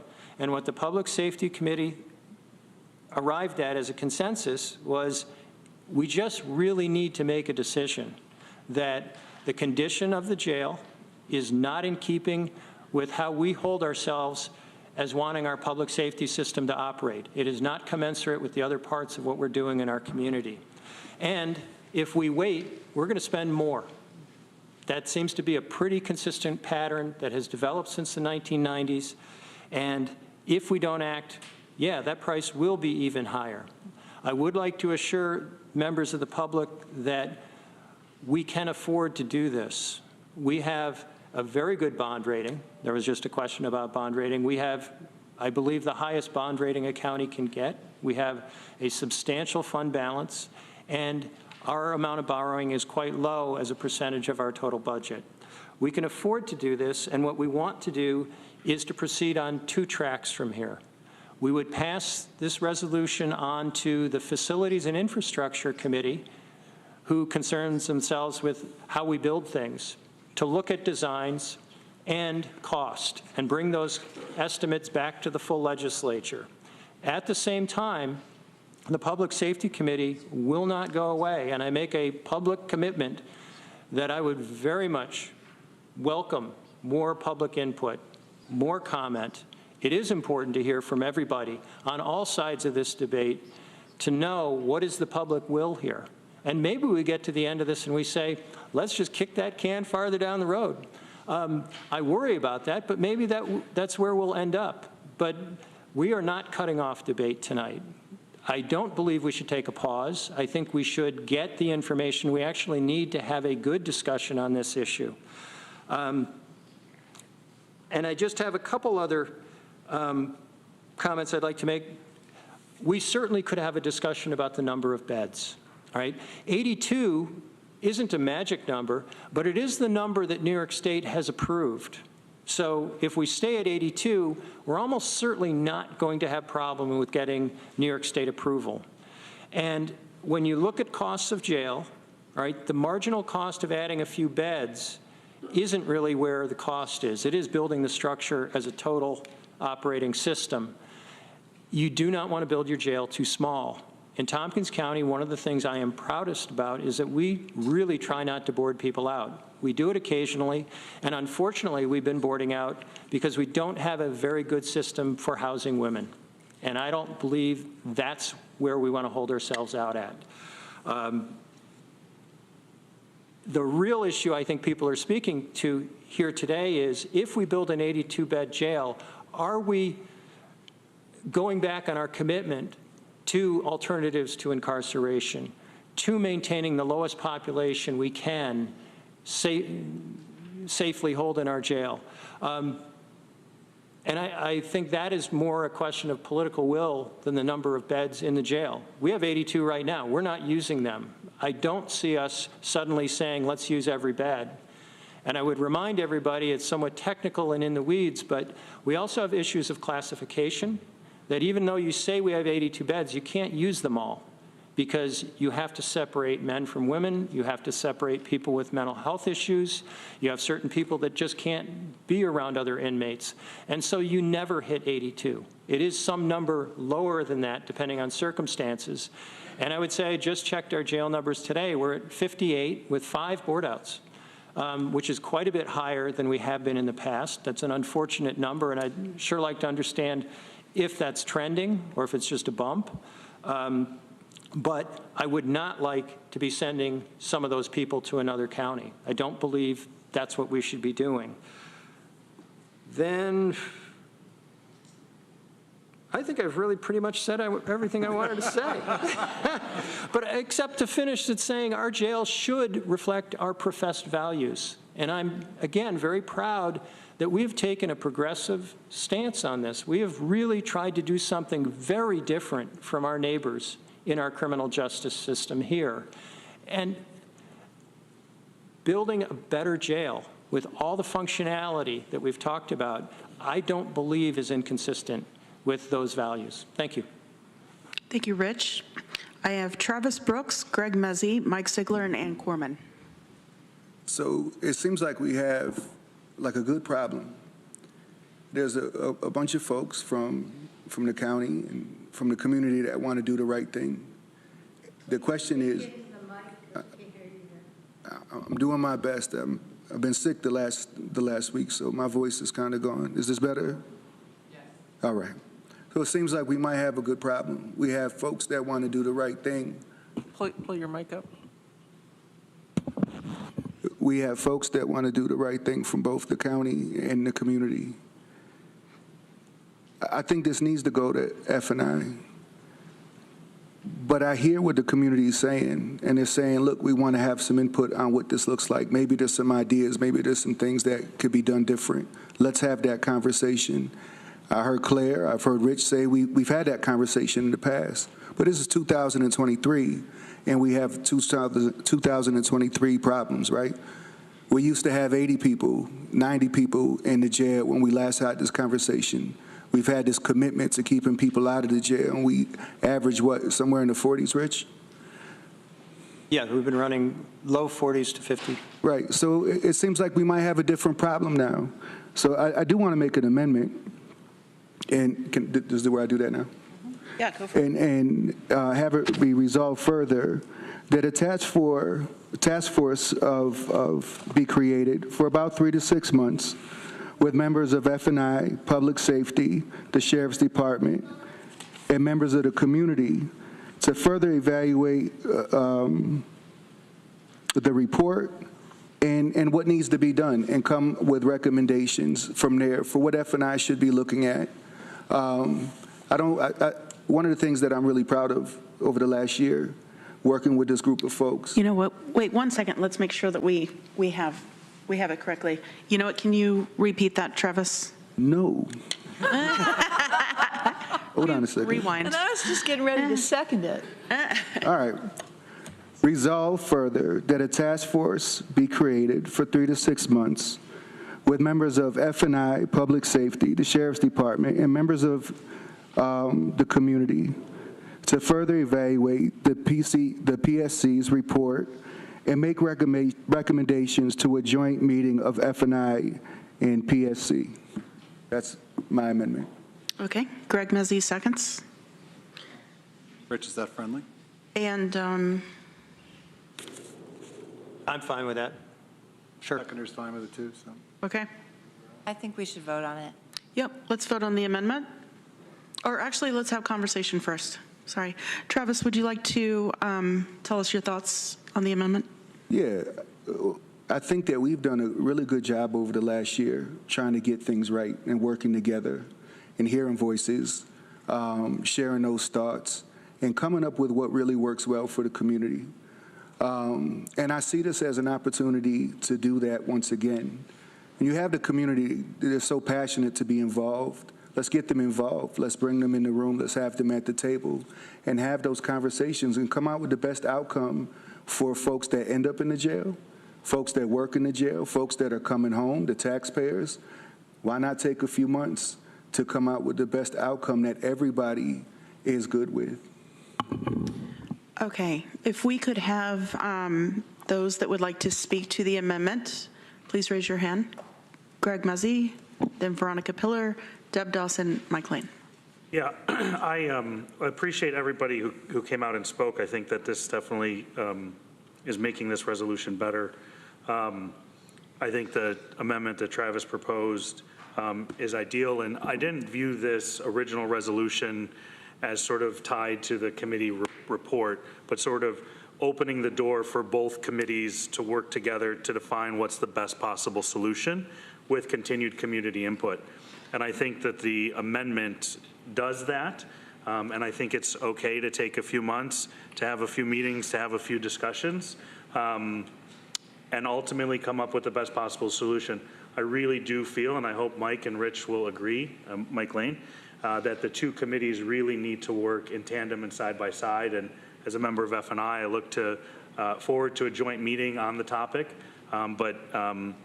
You know, I would only go a step further in the amendment and kind of make it clear in this resolution that the recommendation, that the F&I is not tied to that recommendation, but it's one of the pieces included but not limited to sort of language. But I think that this solution covers that. So I'll support that amendment. And then I would like to move this through. If anything, I hope my colleagues don't table this. I hope they refer it back to committee just from a procedural standpoint. Okay. Veronica, Deb, Mike Lane. Thank you, Madam Chair. I would also support this amendment. It might actually get me to vote for the resolution, which I was certainly not planning on doing. I hear and appreciate all these calls to table the resolution. And why here, I know people have said the word pause, including those asking us to not pass it through today, but I hear it not so much as a pause and to do nothing for a while, but to delay committing to or enshrining in a past resolution on the books an intention to put like this, that, and the other functionality in the jail. There are many things in the report. Sorry, I forgot the beginning of my sentence. What I hear, I hear people asking to delay that, but while very specifically doing some important work on this issue, not to put it aside, but to go do some of the pieces like going and actively engaging, key community stakeholders in this process. I hear, it's true that like the whole process has been open to public input the whole time, but being open to public input is not the same as like actively going and getting it. I ran into a very well-connected person outside this meeting while I was running late who's, been here before and was lost trying to find these chambers. It's not that easy. So I think having a task force would be a great idea, and having to come up with a more, evidence-driven, experience on the incarceration side. I appreciate the the hours and years of work that the folks on our within the county side and our sheriff's office have already put into this. And if we could get that, that be in writing in the resolution, I would support that. Deb Dawson. Thank you. I want to thank Travis because I think his proposal addresses some of the concerns I was having listening to all of you talk. What struck me was the shortcomings of our committee structure to deal with an issue like this one, where F&I and public safety should be engaged in an active conversation to address all the issues around what we're going to do with this building. I do want to say, I heard a number of you say that we don't need a public safety building, we don't need more policing, we need to take care of the mental health and socioeconomic issues that people are facing that drive them to crime. I think the thing you ought to consider is that any improvements we make in this building will create spaces that will allow us to provide those services to people who find themselves in the jail, people that we couldn't keep out of the jail for whatever reason. I know that we have a shortage of program space. As I understand it, right at the moment, we have almost no program space in the jail, and we also don't have space for things that the Sheriff's Department needs to do and provide to its staff. So these are all issues of concern to me, but I don't feel, as a newly minted member of this year's F&I committee, that I'm really qualified to make decisions on those issues without significant input from the sheriff, from the public safety committee, and from our community stakeholders. So I will be supporting your amendment, Travis, and again, I thank you for putting it forward. Thank you. Mike Lane and then Randy Brown. I guess, Travis, I appreciate this. Trying to understand what this joint committee, is it going to be a listening committee?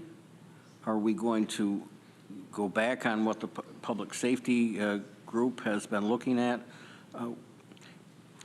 Before you answer that, let me just say that in the past, when we've looked at a building like this, whether it was the public safety building before, whether it was the library when we built that, there's always been a special committee.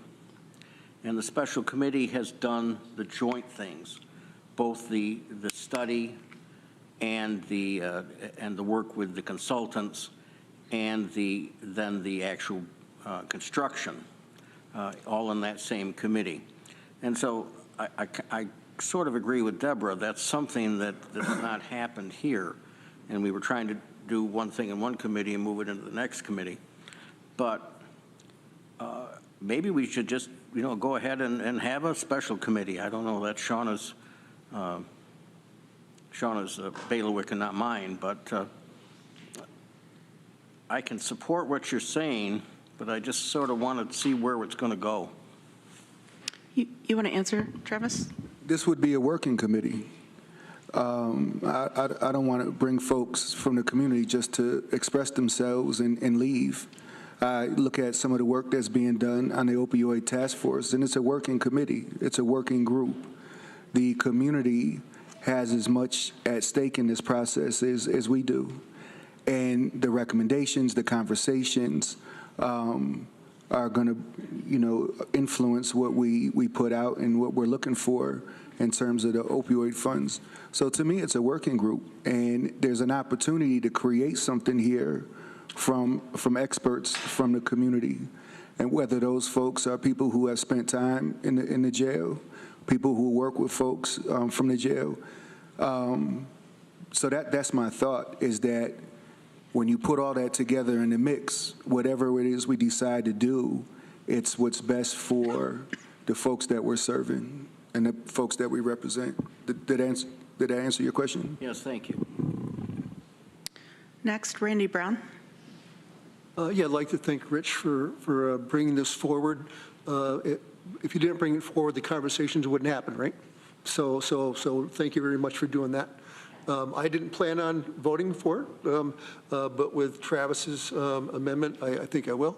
I'd like to have a task force, and I think it's really important the people that are here today that have been dealing with this long before I have their input. I don't think we should rush this. It should take 6 months. It takes 6 months, whatever it takes, to follow through on these things. We've toured the public safety building twice in the last year. It needs a lot of work, and it's tight there. It's not good for the people that work there or for the inmates. It's not a good environment for anybody. And there's no room for many things, like medical facilities are really, really weak there. And there's no room to house teenagers, for example, if they show up there. There's a lot of issues there. It's going to be expensive. We have spent $4 million, or are spending $4 million right now, to do minor upgrades or needed upgrades that are just to keep the building going. So it definitely needs that work. I think that when I look at being in a new legislature and following what's going on here, it's almost like a flow chart of how things should work. And so if somebody is incarcerated there and then they're released, for example, there's many things that have to happen for that person to succeed. Part of it is mental health, it's addiction, there's all sorts of things. But I think that's the input we need from the community, that are people that are much more informed about it than I am. So I will support your amendment. Thank you. I just had one question as far as some clarification. Your vision of this, Travis, would, I guess my one question is, who would appoint the working group? I mean, whenever you mention it, ideally, I would think Rich as chair of public safety, Mike as chair as F&I, and this being your creation, would you also be interested in helping to appoint people to the working group? Absolutely. Okay. Sorry to task the three of you. Hope you had some empty time in your schedule. Okay, next, Ann Corman. Thank you. I will support this amendment, so thank you for bringing it up, Travis. I do want to make sure that this task force, and possibly it's already included in what you're saying, but what programs and services would be recommended for people who are incarcerated would be one of the things that I'd want to see. And who would provide them? Where would they provide them? And how would they be funded? So those are things that I think when the task force, gets formed, you're going to probably come up with certain questions. the task force itself will do that, but I'm just putting that out there as those are things that I would like, to see addressed when we're looking at a possible renovation to the jail. Okay. I have Veronica Pillar, and then if we could move on and vote on the amendment, that would be really nice. Thanks. I had kind of a question about the amendment. It sounded, if I'm recalling the whereas correctly, could you read it again, someone? Resolve further that a task force be created for a period of 3 to 6 months made up of members of the F&I Committee, Public Safety Committee, Sheriff's Department, and Community to further evaluate the Public Safety Committee report and come back with recommendations to the F&I and Public Safety Committees. Okay, thank you. So it sounds a little ambiguous to me, that wording coupled with the existing resolve saying that the Facilities and Infrastructure Committee shall review potential designs and estimated costs necessary to provide the improvements as proposed in the report.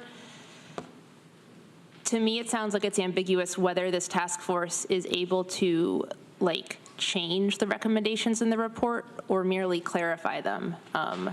I'm enthusiastic if they're able to change them, if that makes sense, and say, actually, we don't want this function, we do want this, or something. That's the intent for this committee to come up with that. So can I maybe amend the amendment to, if this isn't too annoying, to switch that resolved that Travis is proposing and the first resolved, switch them in the order. And then in the, what would now be the second resolved, in the printed version it's the first resolved, where it says received from the Public Safety Committee, change that to received from the aforementioned task force. Is that friendly? I can't, though, because, oh, sorry. I was just thinking you can't, just because the task force hasn't convened, so they're not really, we're just moving this tonight to kind of move the ball, right? I guess I don't understand what you want. No, you're creating a task force. Right. They're going to create a report. Right.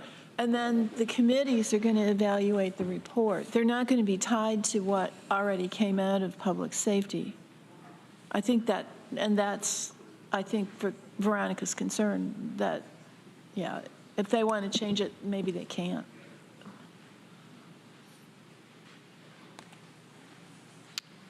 Okay, Amanda? Yeah, I would recommend that we vote on this amendment, and then we can strike some of the language from this resolved that doesn't make sense, like the Facilities and Infrastructure Committee shall review, blah, blah, blah. We could just take that out and turn this resolution into something creating a task force. Yeah. But it's going to be confusing trying to change the language on top of this amendment. I think that's right. Rich, Mike? I don't know if we're moving too far afield off the debate, but to Amanda's point, if we don't get some sort of estimated costs, we're really working in the dark. And I think we need that from the F&I committee. The money matters. Yeah, definitely. But if they can't proceed while we have a task force just deciding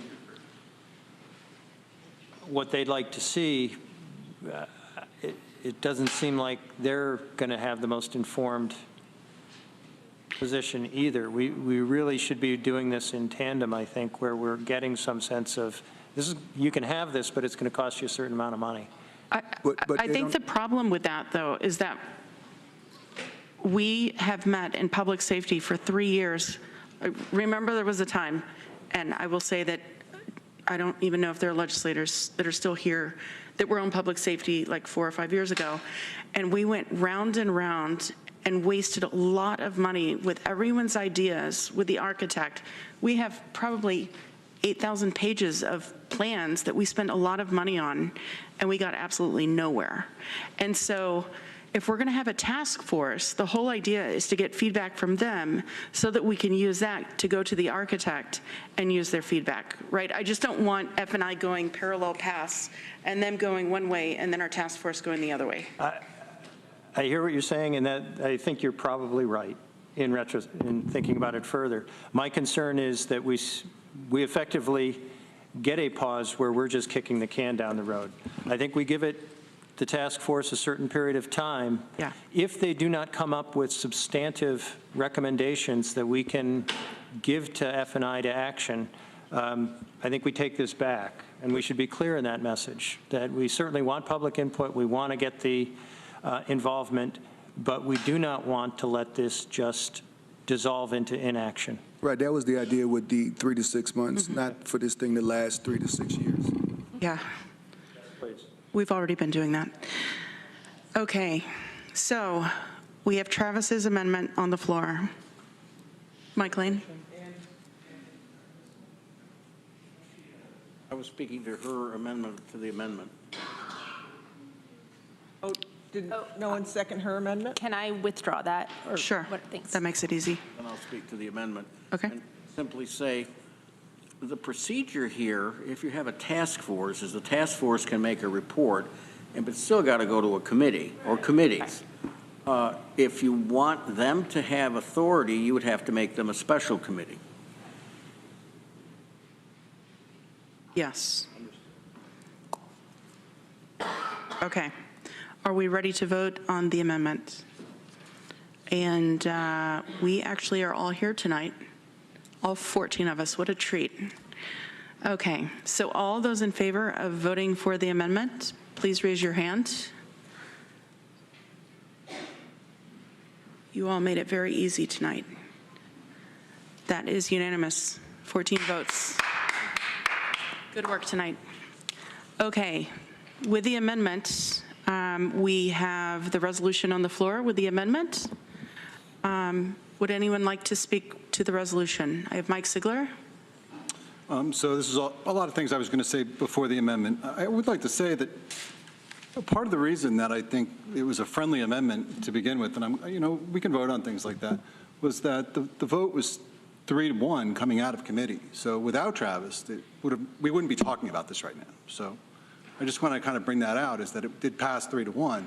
That's why we're talking about it today. And I thank everybody on the committee for moving the ball. I mean, I really feel that we need to move the ball on this. I want to just address some of the things that were said, though. Listen, I'm not married to 82 beds. I don't think anybody's really married to, if it's 60 beds, 82. I just don't want us to get hung up on that either. We have an 82-bed jail. We don't fill the jail. I mean, Rich touched on that, too. Just because you have the 82 beds doesn't mean we're committed to filling them. In fact, I think this county is committed to not filling them if we don't have to. This idea that smaller is cheaper, it's just not the case. I mean, I wish it was the case, but it's not. I mean, I understand it's the case every place else, but it's really a matter of layout of the jail. We've investigated pod systems. That is not what we have at the jail right now. I mean, just to describe a pod system right now, I mean, if we were to put 7 people in Shauna's office and 3 people in the bathroom and another 4 people out here, we would need 3 people watching that. Well, if all 14 of us are sitting here, we only need 1 person. So it's really just a matter of layout. Classification also comes into it. So somebody wrote us, and a couple people said this too, that they kept calling this a jail expansion. It's just not an expansion. I mean, I guess if you want to qualify it as an expansion, we're expanding program space. We are not expanding the number of beds. That's something that we decided early on, public safety, to not do. 82 was the number. Like I said, I don't think we're married to it. I want to tell everybody it's going to be expensive. It just is. We kind of have to expect that. Even somebody had said, oh, we could spend a small amount of money to renovate. No, that's expensive too. And then you're going to spend all this money to renovate and end up with a product that frankly doesn't really work anymore. We're in a new phase of staffing. Somebody else asked about accountability. Well, that's why you have an elected sheriff. I mean, you don't like what the sheriff's doing, he's the one kind of running the show, or she, if the case may be, eventually. I mean, that's your accountability. We're your accountability. You don't like what we do, then that's it. And you come to us and talk to us. We're not, listen, it's not like we're not committed to keeping people out of jail. I mean, the mental health aspect of it, we just spent $1.5 million for a mental health crisis center. You know, that 40-bed detox center up on the Hill. A lot of people put a lot of work into that to actually get that off the ground. Hey, Mike, if we could wrap this up a little bit. Listen, I wanted to speak before, and then the whole amendment came forward, so I've been on the docket for a while. Plus, I'm also on the committee, and been on the committee for about 8 years. So there's, no, we also are committed to reentry housing, you know, through Sunrise House and things like that. So it's not like we haven't voted on this. There are a lot of people asking for a pause. Frankly, in my mind, we've been on a pause for 7 years. I mean, that's how long we've been talking. And that's not how long we've been talking about it. We've been talking about it for a long time. Right now, for me, you know, some people have said they want to put more information into it. And I feel like some of us have really kind of done the due diligence. I mean, I've gone for a tour of the Onondaga jail. That's one person watching 60 people. And it's a rougher jail than ours is. We went to another jail in a much more rural setting. That was a pod setup. We took the tour for the whole day there. The sheriff came, you know. We went with with Bunce as well to kind of check out their jail. I've been in the Elmira, you know, prison, so that's a completely separate idea, but again, not a pod system. So I really feel like we're at a stage where we have a jail that is just not as rich, and I want to reiterate what you said here. It does not reflect the values of our community. It did it, you know, it served its purpose, but we've kind of moved to a different stage now. And I'm looking out not just for the people that we're holding, the people that work there too, our COs. If it's not a pleasant place to work, yeah, that makes it very difficult to us to recruit people. So again, I think we as a county, we've committed to a low jail population. That doesn't go anywhere, regardless of what we do here. So thank you very much. Greg Muzzy. I'll keep it quick, I promise. If we keep it quick, guys, it is 7:30 and we have not even started our agenda. I know, I think this speaks to a little bit of what Amanda and Veronica maybe were touching on. And I hope that the movers and seconders would find this friendly. I would propose amending the resolution to strike 2 lines. It's in the first resolve. I would propose striking on recommendation of the Public Safety Committee. Strike that. That resolve starts with that the Facilities and Infrastructure Committee shall review potential design and estimated costs necessary to provide the improvements, strike, as proposed in the report received from the Public Safety Committee, stop striking, together with estimated timelines for completion. So that doesn't tie this resolution to the public safety report. It uses as a data point, as a piece of conversation for the task force that we just amended that this creates. And I think this sort of loosens the resolution to have more options, or sorry, the resolution to have more options for the F&I committee to consider. Okay, Rich John and Mike Ziegler, is that friendly? I'm thinking about that. It seems like on the back end, it takes the Public Safety Committee out of the process. And so I'm a little concerned there that certainly if there's major decisions made about functionality at the jail, the Public Safety Committee should be involved in assessing the outcome there and saying, yeah, we agree with that or we don't.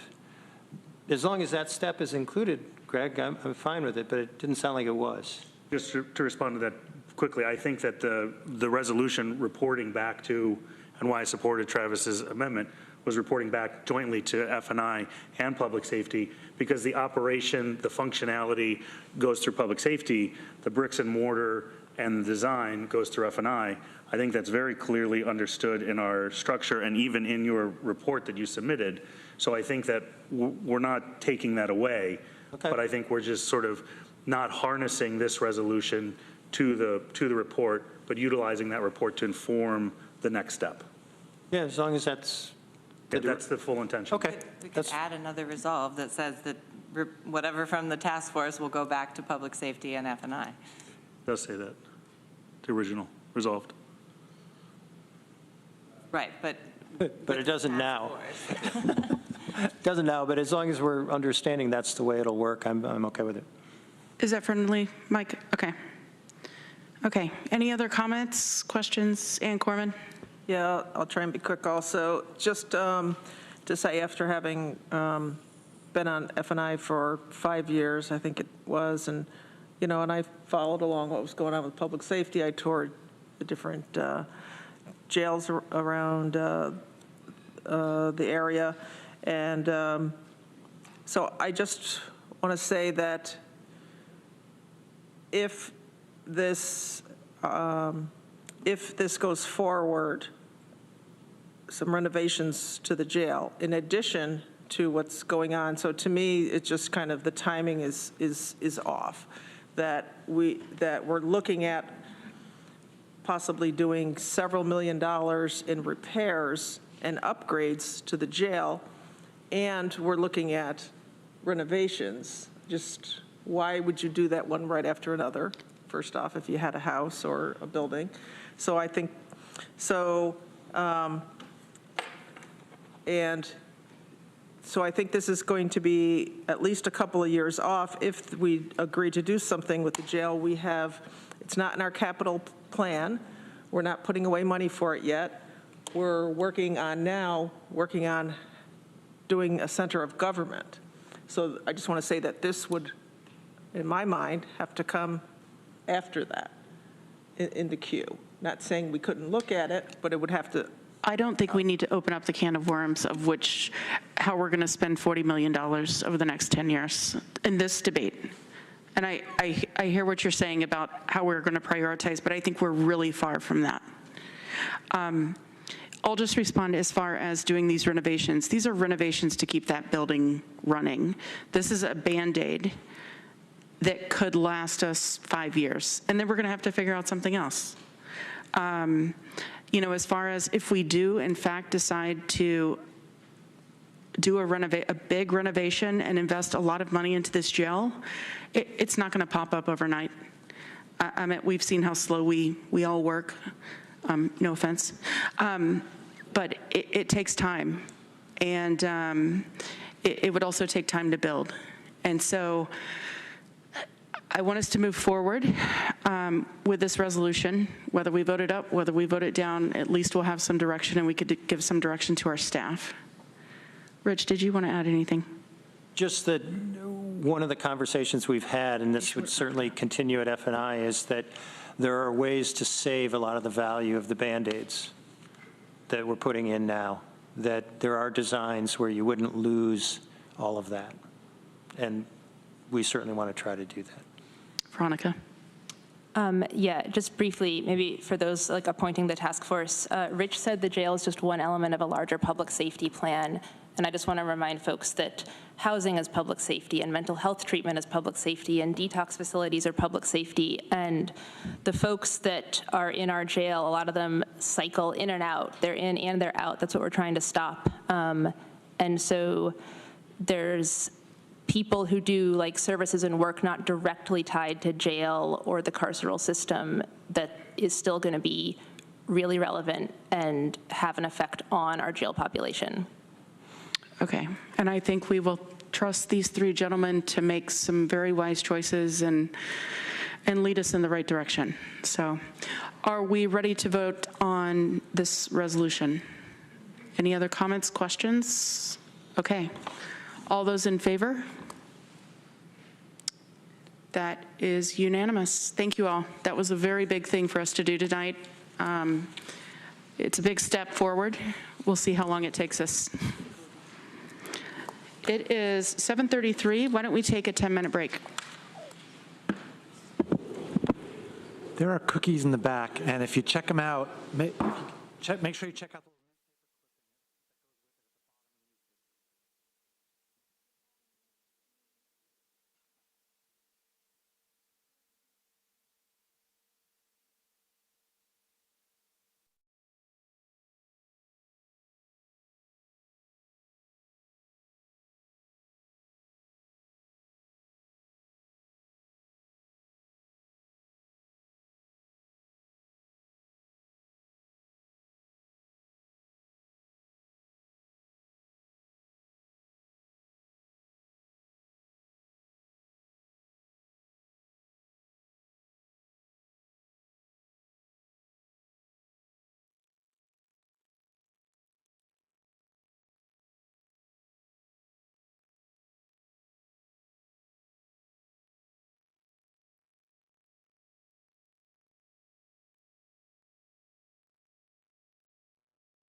So that's friendly. Okay, if we could come back into session. We still have a very full agenda this evening. And if we could start off with legislator privilege of the floor.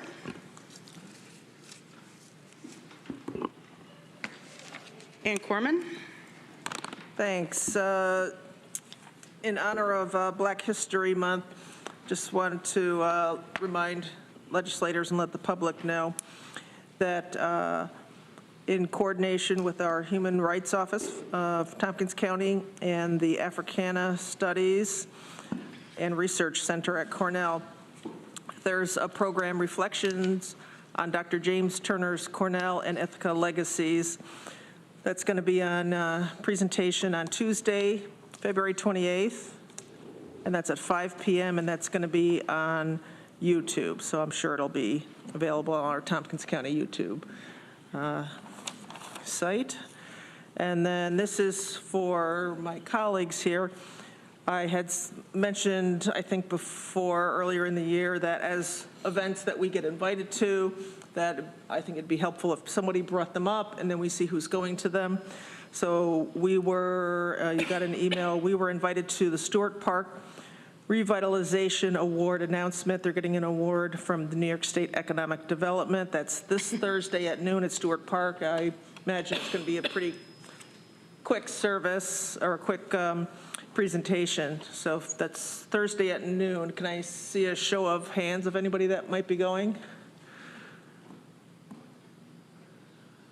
Possibly a couple of city reps, maybe? Veronica? I will try and go then also, but if we could, just as these things come up, kind of take turns as people are able to go to these things. It really means a lot that we show up. So, and again, we were invited to this. Thank you. Thanks, Ann. Anyone else for legislator privilege of the floor? Rich, John?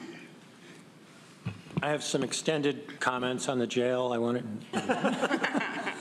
No, I had two things I just wanted to mention. I of course, want to tread lightly if I'm commenting on the actions of another governmental entity. But I did see there's a question before the Ithaca City School District on girls ice hockey and funding it for next year. And I'd sure like to see that team continue. Hockey is built, and I won't give my long hockey speech either, but I would say it's built into our community, and it's an important part of the identity of our region. And they have a real long storied history. Love to see it continue. That was one thing. The other item I wanted to mention was there is a new exhibit that opened at the History Center, and I was fortunate to get to go see it last Thursday evening. It is on historical quilts in our community. And you'd say, oh, it's a bunch of blankets. It isn't. It is remarkable. There are quilts from the early 1800s, all through the 1800s, and you learn a tremendous amount about the different communities, and they were quilt proud. They made some beautiful quilts, and the color quality has survived. They've been preserved really well, and this was a point of honor for a family to have their quilts, and the designs are just amazing. It is worth a walkthrough. So, thanks. Thanks, Rich. Anyone else? Mike Sigler? Floor now? Yeah, I think so. Go ahead. Well, first, I want to thank the legislature clerks for my little baby gift. So I'm going to do that publicly. Thank you very much. This is very kind. And she's doing great. So I also want to congratulate Lonnie Park of Freeville. He was born in Ithaca. He won 2 Grammys last night. And so fantastic to Lonnie. That's great. His wife went to TC3, IC. I wrote down someplace what he actually won them for. One was global. Here we go. One was the global Grammy, and the other was best. I'm not going to be able to read this. Anyway, 2 Grammy Awards. Congratulations, Lonnie. That was great, and congratulations to his family. Lastly, I just want to mention something. We talk a lot about Ukraine. I don't usually get into national issues, but we do talk about this quite often. Mike does. I've always, and still am very supportive of Ukraine, pushing Russia out of its country. A little concerned that we're sending a battalion of tanks. I'm not going to lie about that. That is certainly an escalation. I'm not saying it shouldn't happen. I'm saying it's a concern. Anytime you have an escalation like that, and then you have people calling for entrance into Russia now, retaking of land, taking of new land in Russia, all of this concerns me about an escalation. Just to give you an idea, I mean, 31 tanks, Abrams A1 tanks, advanced weapon system, takes 4 people to run one of those. That's 130 troops. Obviously, advanced system, who's trained on that? There's calls for F-16s now, who's trained for that? Those tanks burn 2 gallons of gas every mile. Obviously, a logistics issue, more troops. Just something I think that we as a nation have to be aware of and keep track of. So anyway, that's it on Ukraine for now. Thank you. Thank you, Mike. Greg Muzzy. Yeah, just real quick, shout out to our clerk, Taylor Spencer, for helping me out during our first Housing and Economic Development Committee meeting. There was a couple of questions that came up during the middle of it, and man, she was right on it. She had everything that I needed. She didn't even need to be prompted. So helpful, and I know our clerks are really the unsung and sometimes sung heroes of the legislature, but I just wanted to make sure it was on the record because I really appreciated her being on top of it. I know she's newer to the team, but she did a great job, and I really appreciate her effort and wanted to make sure she was called out properly. So hopefully she's watching at home while there's nothing else going on. But Taylor, if you're watching, thank you very much. You were super helpful the other day. So on behalf of Taylor, I'm going to say thank you. Yeah. Anyone else? Okay. Let's move on in the agenda to the chair's report. I do have a short report. I'd like to thank those that took time this evening to come and speak with us. Listening to our constituents via email, over the phone, or in person is part of our job as elected representatives. On another note, it is deeply troubling that again in our country, a young, unarmed Black man has senselessly died at the hands of police. In Memphis, Tyree Nichols, just 29 years old and posing no threat, died after being beaten by officers and the failure to intervene by other first responders on the scene. History will not be kind to the politics and society that allow these horrors to continue. Locally, I'm glad that we have policies on the use of force and duty to intervene, and in addition to policies, we have nearly 20 plans to address inequities in public safety and policing. This should be a renewed call to get those plans into action. If there were still questions about why traffic control and enforcement are a reimagining public safety issue, tragically, I think those are once again answered. Systems need to change, culture needs to change, priorities need to change. We can't become numb to these issues of power and violence, and my heart breaks for Mr. Nichols and his family. I appreciate the significant discussions and advocacy being done in the community on the future of the county's 408 North Tioga Street property. I want to reiterate from a statement that we made last week and what Mike Lane will be talking about this evening when he gives reports. Decisions are not slated to be made at this meeting or at the upcoming Facilities and Infrastructure Committee meeting in February. The future of our downtown facilities project continues to be a topic of conversation. I want to be assured that the public that we're taking our time and doing due diligence on our decision making. Our goal is to provide safe and efficient buildings and spaces for our employees and to the public. We have many decisions to make around current buildings and the proposed center of government. For any further information on the 408 North Tioga Street property, I'd recommend seeing our 2 recent statements posted on our county's website. Lastly, I'd like to make a brief statement on our governor's proposed 2024 state budget. Before the budget is ultimately passed, I hope that the state will reconsider the governor's proposal to burden counties with new Medicaid costs.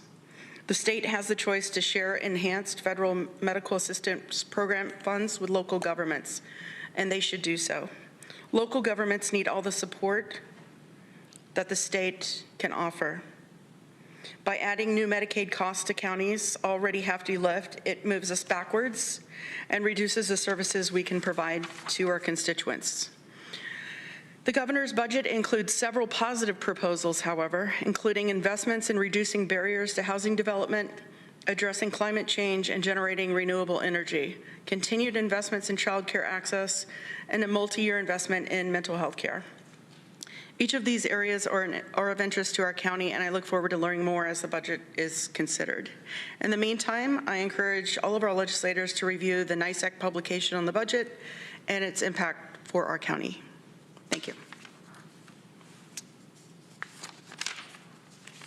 Next, if we could hear from our County Administrator, Lisa Holmes. Thank you, Madam Chair. Picking up where you left off, I wanted to give a few more brief updates about the governor's proposed budget and some of the impacts that I see early on for the county. The first and the largest impact being the one you just mentioned, the proposed changes to EF-MAP, the Enhanced Federal Medicaid Assistance Percentage. It's going to be the largest concern for counties, as it would end that federal pass-through, would have over $1 million impact potentially for Tompkins County.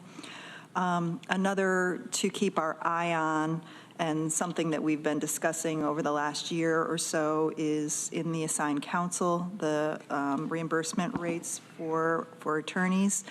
There was the recent court case in Manhattan where there was an injunction for the state to raise the rates to the federal minimum from $75 an hour to $158 per hour for the downstate counties. In the governor's budget, these rates are included.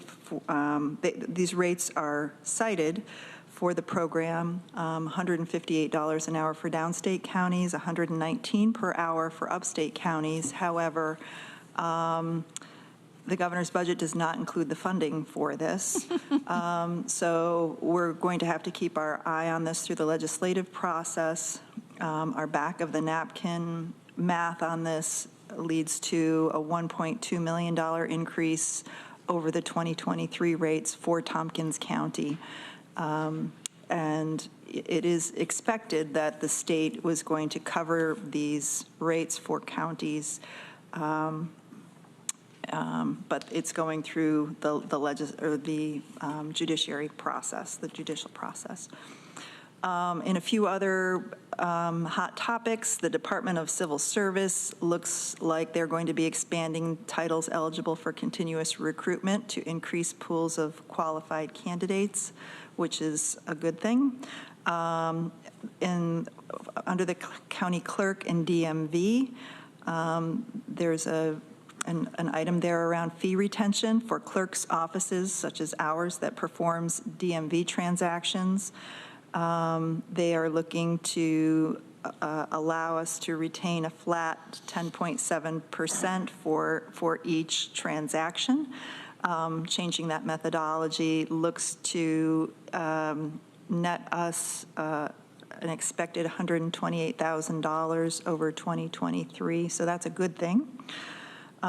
Looks like there's going to be increased supports to local districts to support Code Blue to protect unhoused populations in inclement weather.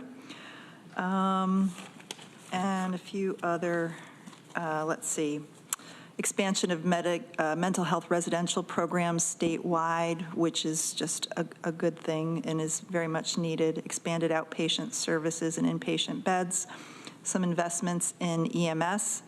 And increasing Medicaid reimbursements. Ironically, those increases in Medicaid reimbursements are coming from the savings that the state will have from the EF-MAP that they're withholding from counties.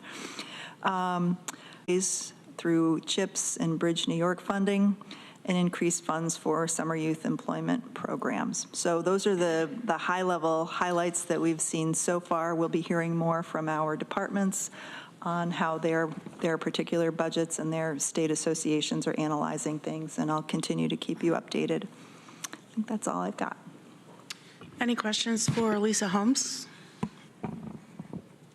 Deb Dawson? Yeah, I was a little confused when you mentioned the state's planning or proposing to change reimbursements to the county clerk for DMV transactions. Is that just for, are they still planning to retain the funding from the stuff that that our residents sent in to Albany by mail? I believe so, yes. So it's just a way, right now,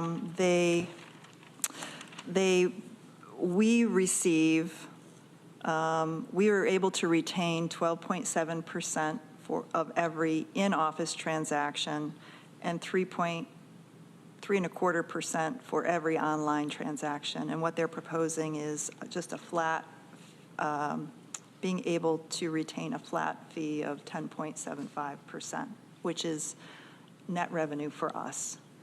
But it doesn't change what is retained by Albany if it's sent directly there. I believe that that's true. Yeah, so anybody who happens to be watching, listening out there in public land, try really hard to do your DMV transactions here in town. We have probably the nicest, most efficient DMV office I've ever run into, and I've lived in 5 different states. But we lose that funding if you mail your stuff in. So make an extra effort. Thank you. Can I just add to that real quick? Sure. We retain the money if you mail it to the Ithaca office, and I don't know how much advertisement we do to get that information out, Dominic. But, you know, just, so I know there was at one point there was something on the outside of the building at the DMV, but you can mail it, but just mail it locally. But you have to look up the address. It's not on what you get. Okay. Any other questions or comments for Lisa? Okay. Thanks, Lisa. Next, County Attorney Bill Troy. I don't have anything very juicy to report about now, although I think we'll have a discussion a little later in this meeting about an issue. I would like to bring to your attention something that I just read today. As you may know, when somebody is in arrears with their property tax and it goes to sale, the entire value of the house that's where it's been paid comes to the county, and it's distributed. The governor has now, as of today, made a suggested change to the law saying no, if there's a foreclosure like that, a sale, the amount of owed on the taxes will be paid, and there'll be an adjustment, and the homeowner gets back the excess money. I think I may have sent an email around saying I got the wind that that was probably not going to last once the Supreme Court got their hands on it. I called it right for a change. Yes. Mike Lane? Yeah, I was going to say that there's a case out of, Michigan? 2 cases. And it's at the Supreme Court. The Supreme Court's, if you think about it, a mortgage foreclosure, that's what happens. If there's extra money, it goes back to the property owner. So I would say that states are on thin ice there, so it's probably a good thing. Yeah, and I think we had 2 or 3 Second Circuit judges writing the same thing. So Albany took a look at this and said, better to surrender now and be done with it. Rich John? Is there some recognition of cost of sale? Yes, and this was a blurb. Okay. So the detailed information we'll have to divine out. Okay. Any other questions for Bill Troy? Comments? Okay. Thanks, Bill. Next, we have Drew Brayman. Hi, Drew. Thanks for attending. Hello, thank you. Just a couple quick things to report on around our recent bond sale. First off, as I reported and we did a press release on, the county did retain its AA1 credit rating. That is, as Rich John alluded to earlier in the meeting, that is the highest rating that Moody's gives to any counties in New York State. It's also the rating shared with Cornell University. So I think we're in a lot of good company in that rating level, and we'll work to keep that. We had some challenges staying there this year because the methodologies were updated this past year, and that did impact us a little bit in a negative way. On the positive side, they did factor in environmental, social, and governance scoring this year.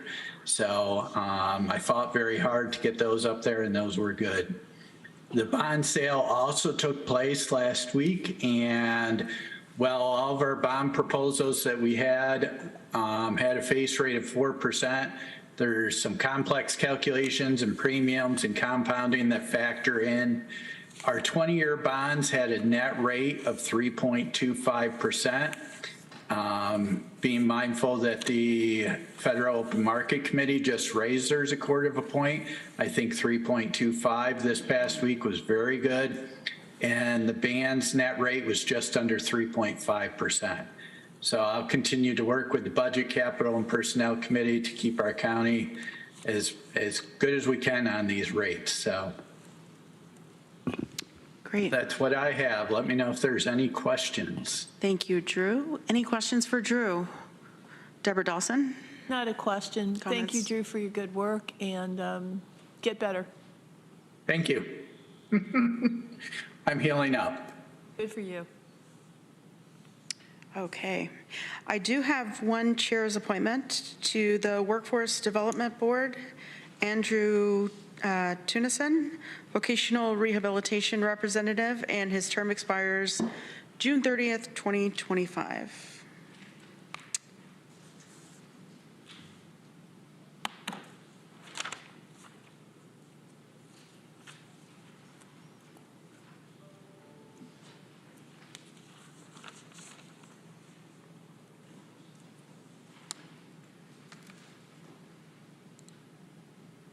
We're just checking for one thing. We might be adding a resolution this evening to our agenda. Propose adding a resolution.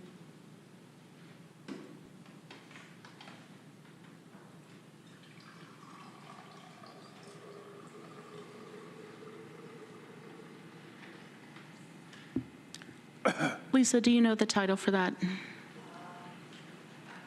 Okay. Okay.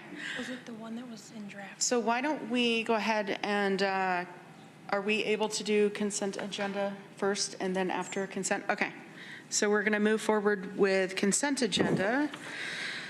Resolutions and appointments to be voted on as a group unless any member of the legislature requests that a resolution or appointment be instead included separately and individually as part of the business of standing or special committees.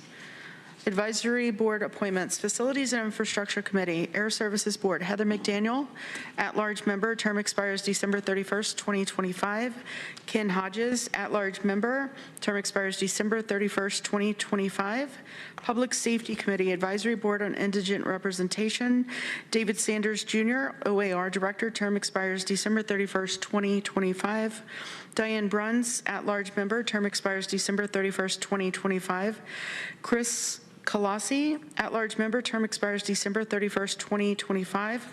Planning, Development, and Environmental Quality Committee, Agriculture and Farmland Protection Board, Steve Nedrow, Agribusiness seat, term expires December 31st, 2026. Government Operations Committee, Tompkins County Public Library Board of Trustees, Jason Moore, member, term expires December 31st, 2025. Shelley Wong, member, term expires December 31st, 2025. Nina Schultz, member, term expires December 31st, 2025. Tompkins County Historical Commission, Marshall Lynch, member, term expires December 31st, 2025. Facilities and Infrastructure Committee, Resolution A, budget adjustment, transfer from Highway Machinery Fund Balance, DM Fund, to Automotive Fuel, ID 11435. Resolution B, audit of final payment, Streeter Associates Incorporated, Phase 3. U.S. Customs Facility, Ithaca Tompkins International Airport, ID 11425. Resolution C, audit of final payment, Seneca Stone Corporation, Rehabilitate Taxiway A, Phase 3, Taxiway D, and General Aviation Apron, Ithaca Tompkins International Airport, ID 11424. Resolution D, audit of final payment, Baseline King Corporation, Primary Wind Cone, Ithaca Tompkins International Airport, ID 11423. Resolution E, two-year lease renewal, Tompkins County Assigned Council 11390. Resolution F, approved design services contract with Labella Associates DPC for Fall Creek Road Bridge Bin 3314130 over Fall Creek Rehabilitation Project, PIN 3756.19, Town of Dryden, ID 11432. Government Operations Committee, Resolution G, approval of appointment to the Tompkins County Council of Governments, TCOG, ID 11465. Resolution H, approval of the 2023 succession of members of the county legislature to serve in the absence of the chair and vice chair, ID 11464. Planning, Energy, and Environmental Quality Committee, Resolution I, budget reappropriation of grant funds to the 2023 budget for the Business Energy Advisors New Construction Program, ID 11443. Resolution J, acceptance of Snowbill Trail Grant for the 2022-23 season, ID 11421. Public Safety Committee, authorization to accept an award of a grant from the New York State Division of Criminal Justice Services, Probation and Community Justice Department, ID 11438. Resolution L, budget adjustment, Sheriff's Office snowmobiles, 2023, ID 11427. Resolution M, authorization to accept Triad Foundation donation and budget adjustment, Sheriff's Office, 2023, ID 11379.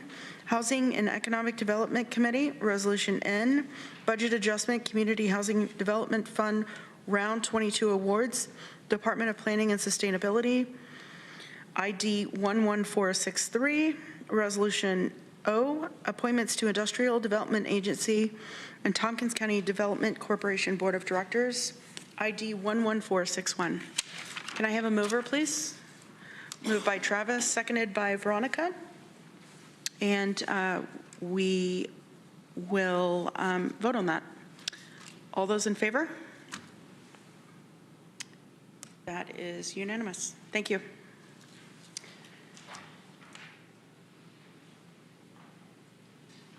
We have to pass the resolution out to everyone.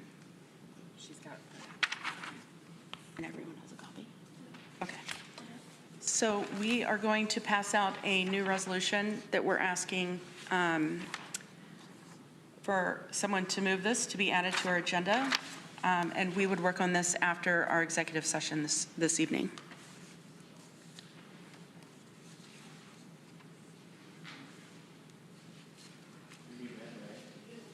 Yeah, why don't we let everyone get a copy of it. Sorry, it's kind of late in the ball game.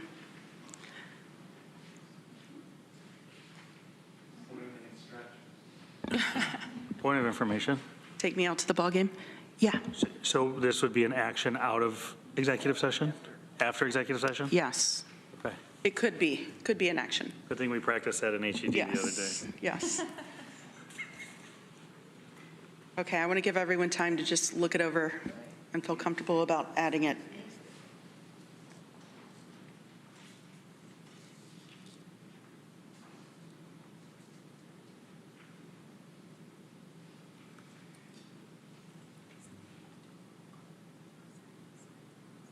So you want a motion adding this to the agenda? I'll make that motion. Okay, moved by Deborah Dawson, seconded by Mike Sigler. Point of order. I mean, do you need to read the title of it? Yes.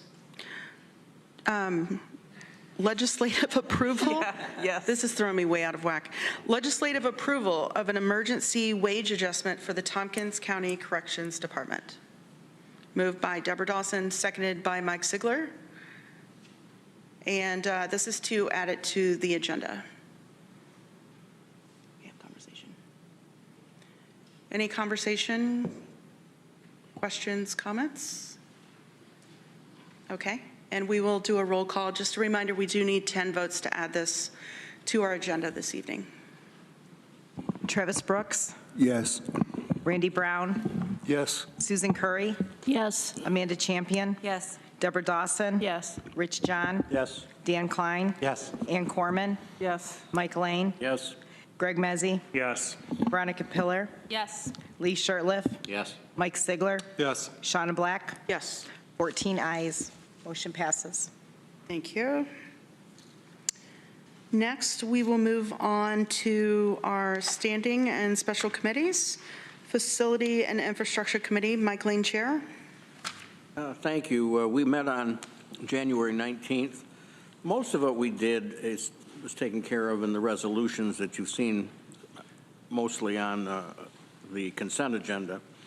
We did spend quite a lot of time talking about 408 North Tioga Street, the Red House. Our committee, it was the last, it was the first meeting of the last meeting of the old committee, and we were joined by the 2 new appointees who will start this month. So we had 7 members of the legislature there. We looked at many different aspects and costs related to the Red House.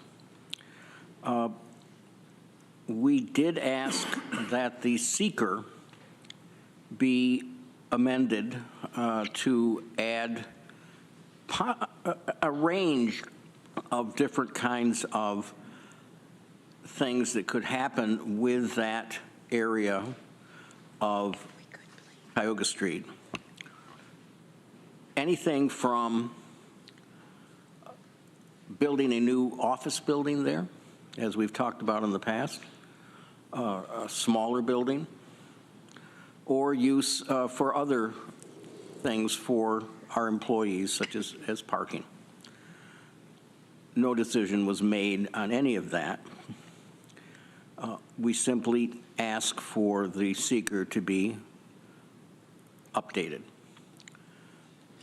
We thought initially that the seeker would come back to us at this February meeting, but we're advised by our administrator and director of planning that there are issues that are a little more complicated than we were thinking. So it's going to take a little longer than we thought. Different suggestions were made with respect to the Red House. We never talked about demolition, ever. We talked about deconstruction. Now, some people may think that's the same thing. It's not. Deconstruction means that you go through and you protect and maintain the structural elements. Some of them could be historical. Some of them can be reused. We also had a general consensus. We did not take any official action. We had a general consensus among the 7 that deconstruction was a favorable option that we were looking at. I sent out to all of you a summary that I wrote at the request of the committee of our discussion, so hopefully you all saw that. And as has been said by our chair, we will not be taking any action with respect to the Red House at our February meeting. There may be more discussion, and we may look at proposed resolutions, but that doesn't mean we're going to take action. So I think that's pretty much what I wanted to say, Shauna. Thank you, Mike. Are there any questions or comments for Mike Lane? Okay, thank you very much. Next is the Government Operations Committee. Amanda Champion, Chair. Great, thank you. We met last Thursday with our new configuration of members. We had a very good meeting. I would highly recommend that if you were not there, that you watch the first, 45 minutes of that meeting. Jay Franklin was there, our director of assessment. He walked us through, I think it's a yearly update on the AEM program, the Annual Equity Maintenance Program, basically our assessment department. And several of us commented at the time that, we hear a lot of this stuff again and again, but pretty much every time Jay talks to us, we learn something new. And he explains it in a new way, and we're always learning. So it was a really good conversation and presentation if you want to learn more about our assessment department. And I would just add, I know Jay's up there, my mom, who lives in Newfield, went to the assessment department today and said they were incredibly lovely and helpful, and she's a senior, so she appreciates when there's good customer service. So thank you to Jay and his department. The only other thing I wanted to mention, just for folks' information, I had kind of wanted to do this last year, but going forward, I'm going to take some sections of everyone's favorite book, Robert's Rules of Order, and include them in our monthly agenda. And just for further reading, I'll just kind of pick and choose a couple of pages, and to help the committee learn a little bit more, make sure we're brushing up on our parliamentary procedures. And just a reminder to you all that we also have our rules of the legislature, which hopefully you have in your desk somewhere, and those rules apply to us as well. And we will meet again at the beginning of March, and I have one resolution. Okay. Do you want to do questions first or resolution? Pick your poison. If there's questions, I will Okay. take them. Mike Sigler, and then... Kind of a question for after the resolution, so if I could wait, that'd be great. Oh, Okay. Deb Dawson? Yeah, this is a question for Jay, if it's all right with you, Amanda. We had someone come and speak on public privilege of the floor tonight, who suggested that there was something hinky about the IAED's bookkeeping and the IDA's bookkeeping, because despite the extraordinarily high sales price for the city center, the assessment was considerably lower than that sales price, and I think I understand why that happened. It has nothing to do with hinky accounting, but I was hoping you would clarify how rental apartments are assessed. Yeah, so thanks for having me here tonight, especially from doing the Zoom from my basement. So that's always pleasurable. But yes, I'm not involved in any of the TCAD discussions or IEAD or whoever they are. That's just not part of what my job is. So my job is to value all of the properties within the county at their market value. When one property sells for a certain price, that's just what that market price is for that transaction. I have to look at what a typical buyer and a typical seller will agree to in terms of money when they're acting without undue influences. So when there are influences on a transaction, I can't take those into account. A lot of the times for these commercial properties, they're using debt at a interest rate that is not something that the average buyer would be able to go and obtain. A lot of the times they'll use internal debt that they may have, capital on hand that they'll use in order for them to get permanent financing into that future. I also have to value the property in its current use and not its highest and best use. So a lot of the times we'll see a transaction and an investor can say, all right, I think this property is going to be worth this much more in 10 years. So I'm willing to pay this amount today. As the assessor, I don't think I could tell someone, I think your property is worth more today because you're going to sell it for a lot more in 10 years. You know, we can confirm that in 10 years. That's not a good approach and not sound appraisal practices. So we look at how commercial properties used to be sold. They look at how much money can they put in their pocket at the end of the year as opposed to the end of the holding period. So yes, this property was assessed at 38.2. When it was finally finished off with the last of the commercial space, I forget which year, in December, the assessment was increased to 54 million, at which point there was a tax certiorari. And then based upon the income and expense information that the owners were able to provide, we were able to support a settlement at $42 million. So, this property does have a very favorable IDA abatement where they didn't pay taxes for 3 years. And then I think it's only at 10%. And that sort of abatement of taxes does bring in extra value to the owner of that property. For every $1 million of income that you have, the property's worth about $10 million. So when you're not paying taxes for a few years, that's going to influence that price up. But the real answer is we look at the current use of the property, not some future or highest and best use. Thank you. Amanda, would you like to go forward with the resolution? Sure. This is Resolution P, to adopt local law number blank of 2023, local law authorizing section 466-A of the New York State Real Property Tax Law, property tax exemption to volunteer firefighters and volunteer ambulance workers. And I'll move that.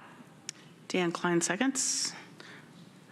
I think if there's questions, we can talk about it. We had the public hearing earlier. We heard one speaker. I don't think this is a cure-all for all of our problems, but I think it will give a small tax break to property owners in the county who are also volunteers. Thank you. Okay, I have Lee Shurtleff and Ann Corman and Greg Mezzi. I'll try to be brief. I did talk with Bill Troy just before the meeting and did want to disclose that I would be eligible for this exemption if it were to pass. But we'll make that decision a little further on. And there's a reason why there's a decision to be made by a volunteer to take this. I thank Government Operations for bringing this forward. They had quite a long discussion about it, introduced it in May, I believe, and at the time I sat down and did an analysis just to see what the exemption would mean for the department I belong to. And I had Katrina, thank you for circulating that to everybody here. And the short of it is I took it further and went to Jay and just said, am I way off here, or are these numbers, do you think they're legitimate? And Jay assured me I was somewhere in the ballpark. The point is the cost to Tompkins County to extend this 10% exemption, in my estimation, just based on my knowledge of the fire service, would be about $20,000 with our current membership. And why is that? In the 1980s, we had over 1,800 volunteer firefighters on the rolls in Tompkins County. Can you imagine that number? And just shortly before I was done as director of emergency response, we did a study in the county, and that number was under 600. We've dropped by 2/3 in a little over 30 years in the number of people. When I was first fire chief in Groton in 1991, we broke the number 400 for ambulance calls that department ran, and at that time it was all volunteers running those. I thought that was an outrageous number. Last month they did the annual report, and we were over 800 calls in the same district with about the same population that we had in 1990. Gives you an idea of what the stress load is that the volunteers are undergoing. With the study, one thing that came out is that only about half our members that are considered active members are actually property tax payers, homeowners in the protection area. If you extrapolate that out to the rest of the county, Groton probably is about 10% of the membership. Take it out a little bit further, you might have 200 homeowners that are actually volunteer firefighters and EMS personnel. One of the struggles that we've got with this is that 10% is a good number if all of the taxing entities are to extend that. The savings on county property taxes alone, not a lot. If the school districts participate, it means something. And where you have to make a decision is that all the volunteer firefighters are allowed an income tax credit under New York state law of $200. So you're going to have to balance this as to whether to take one or the other. And so my encouragement is at all levels of government take a look at it. The village and town of Groton both have hearings and resolutions coming forward on it, and suggestion has been made that we talk to the school district, and as Bob Lynch mentioned earlier, there are other towns, including Enfield. Is it cure-all, as was said earlier, as Amanda's alluded to? No, it's one of many incentives that we in the fire service are looking at. But I think it's a strong statement by our county legislature to put out as to the value we have toward our volunteers. And I thank you, the Government Operations Committee, for bringing that forward. It's one of many solutions that we hope will help stem the tide that we've been facing over recent years. Thank you, Lee. Ann Corman. Thank you. So if this is one of those things that I call a yes and. So doesn't help everybody who's a volunteer fire person. It doesn't help EMS. It doesn't, anyway, there's a lot of people it doesn't help, but it's taking a bite out of that. So at first I was like thinking, well, I wanted to wait till something, was more comprehensive in some other way, but this possibly helps a little bit. So I will be voting for it. And I just had two questions. One is for Lee. Were you saying, or if somebody else knows this, if the school, for instance, which would be a big chunk of taxes, if the school a school district adopts this, then that firefighter could get a 10% exemption on their school taxes. Is that correct? Would they get it in addition to any other, say their town adopted it? Jay has an answer. Okay.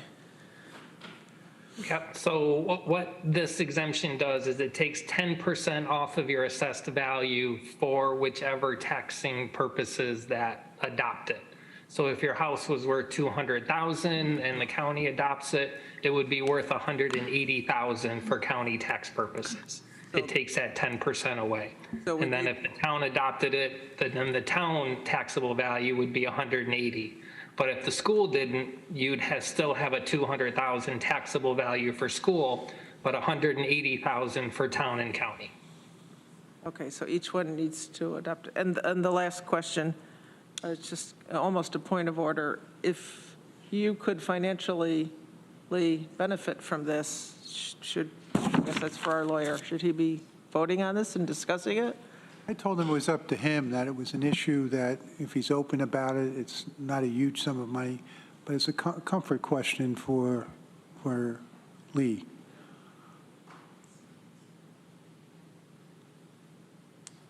Because it's not going to affect the outcome.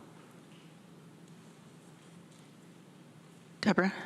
Yeah, now I'm confused, because if you assess the value, I mean, we do countywide assessment. Don't your assessments apply to all of the taxing units in the county?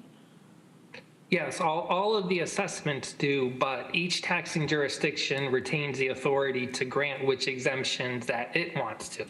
So the assessment would still be $200,000, but then I would apply a 10% exemption for county purposes and for town purposes, but not for school. It's the same as the different scales for low-income seniors. We can juggle different things. Renewable energy. That's not a problem. The problem here is going to be working with the volunteers to make sure that if they apply with me, that it's actually going to be beneficial to them. So I've already received some applications, even though I think only the town of Newfield has adopted this so far. So I may talk to some of these volunteers and say, hey, And if only the county adopts it, and say the town of Enfield doesn't, your house has to be worth about $1.2 million to make it more worthwhile to take the break on county taxes, as opposed to that $200 income tax credit. So I'll work with these volunteers and make sure that they're not applying for something that they'll actually end up losing money when they don't take that income tax credit. Thank you. Okay, so I want to just follow up with Ann's question, and just to confirm, because I didn't hear your response, Bill. So Lee is a volunteer firefighter, and he would be subject to this resolution. He would not have to recuse himself. I'm of the view that the amount of money is relatively insignificant. But I get your mic. I'm sorry, the amount of money is really insignificant. It's almost a quid pro quo for years of service that's being given to these men and women who do it. And it's totally open. So I don't see how his getting a $100 deduction in taxes really poses the kind of problem that we're concerned with. Okay, thanks. I just want to address that. Clarify that And for everyone. Can I do a follow-up to my question? Yep. So now I am, with that clarification that you gave Deborah, I am more confused myself, because you said, Jay, they could lose? I don't see how if they save on the county, would their assessment be? I don't see how they could lose. They can only take one exemption. They can either take the income tax exemption or they can take the property tax exemption. They can't get all of them. They can't get both. That's the way I understand. Income tax? Yes. Or? State income tax, right, Lee? Yes, there's a $200 state income tax credit that they're currently eligible for. Oh, so okay, I'll weigh that $200 income tax credit versus their tax savings compared to which taxing jurisdictions go ahead and adopt this exemption. And if I find out that their house is worth less than that sweet point of making the property tax savings more than $200, I'll say, hey, you really don't want to apply for this. Just keep going with your income tax credit on this. If it's less than 200 that they would be saving on the property, stay with the, okay. Correct. Sounds very simple. So I just want to do a time check. It's 8:37 right now. We do have 3 topics for executive session. And I have Greg, Dan, Rich, and Mike. Greg? Yeah, I'm going to make a crisp amendment. Okay. Line 23, insert, resolved further, the Tompkins County Legislature urges all Tompkins County school districts, towns, and villages to adopt this exemption, and a copy of this resolution be sent to all school boards and town and village boards. Okay. Seconded by Ann Corman. And discussion on the amendment? A good idea to me. Is it friendly? Amanda, you were the mover. Yeah, okay. Dan, you were the seconder. Okay, we're good. Any? You want me to read it again? Sure, I can do that right now. Okay. Thank you, Greg.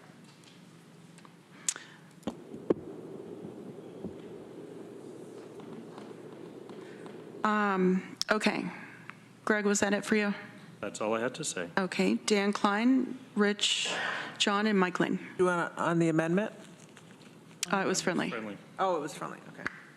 I'll also be very quick. So we heard tonight that Newfield has already adopted it, Groton's in the process of adopting it, Enfield's in the process of adopting it. I can add that Danby and Caroline are in the process of adopting it. So it sounds like the towns are on board. That's good news. It's probably the school districts that need a little more convincing. Thank you.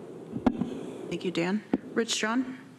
I wanted to thank Robert Lynch for coming in and talking on this issue. I've been skeptical about this. It just seems such a classic New York State, complicated, bizarre approach to what is a systemic problem in our community and our county. I wish that there was something more substantive, but on the whole, I will support. Thank you, Rich. Mike Lane? Let's pass this. Thanks, Mike. Anyone else? Okay. All those in favor, please raise your hand. Roll call, please. Sure. Roll call vote. Travis Brooks? Yes. Randy Brown? Yes. Susan Curry? Yes. Amanda Champion? Yes. Deborah Dawson? Yes. Rich John? Yes. Dan Klein? Yes. Ann Corman? Yes. Mike Lane? Yes. Greg Mezzi? Yes. Veronica Pillar? Yes. Lee Shurtleff? I will abstain. Mike Sigler? Yes. Shauna Black? Yes. 13 ayes, 1 abstention, motion passes. Okay, great, thank you. And Mike Sigler, did you have a question for Amanda or comment? Nope, we're good. Okay. Anyone else? Questions for government operations? Amanda Champion? Nope. Thank you. Thank you. Moving on to Planning, Energy, and Environmental Quality Committee, Ann Corman, Chair. Thank you, Madam Chair. We met, well, as the previous configuration, Planning, Development, and Environmental Quality. We met on January 23rd at 1:30, and some of the things that we talked about, we had some updates from our planning department on the state energy and climate initiatives, and that will continue. I see that as one of the biggest things that we'll be looking at this year and seeing how we can take advantage of that and pivot with some of the new regulations coming down. And hopefully we'll have a lot of funding to go with those new regulations. Let's see, we continued with the Municipal Parks and Trails Grant guidelines. We looked at the 2023 Housing Affordability Grant Program guidelines. And let's see. I think that was mostly it. I'm going to try and keep it crisp since we are plodding along quickly as we are heading into executive session soon. I have a resolution. It's on, do you want me to see if there's any questions or go right into it? Yeah, any questions for Ann Corman? Dan Klein? Yeah, the Parks and Trails Grant, you said you were reviewing the guidelines. Do you happen to know, is there a timeline on when that might be released? Oh, yeah. I'm trying to remember. I think it's going to be released pretty soon. They're, rather than having rolling grant applications as they've had in the past, they are going to set, I believe, if I remember correctly, April 23rd is what comes to mind about as when you need to have them in. And they're going to look at them all at once, again, giving priority to municipalities that haven't, or parks that haven't received them before. And it's the same $5,000 that each park can apply for. If you happen to hear that it becomes available and it hasn't been circulated to all of us, if you wouldn't mind sending it out, letting us know. Okay, I will. And I did specifically ask for, when these grants to come out, to send it to all legislators so that, because a lot of us are keenly communicating with our municipalities. So thanks for bringing that up. Thank you. Any other questions or comments for Ann Corman? Okay, resolution?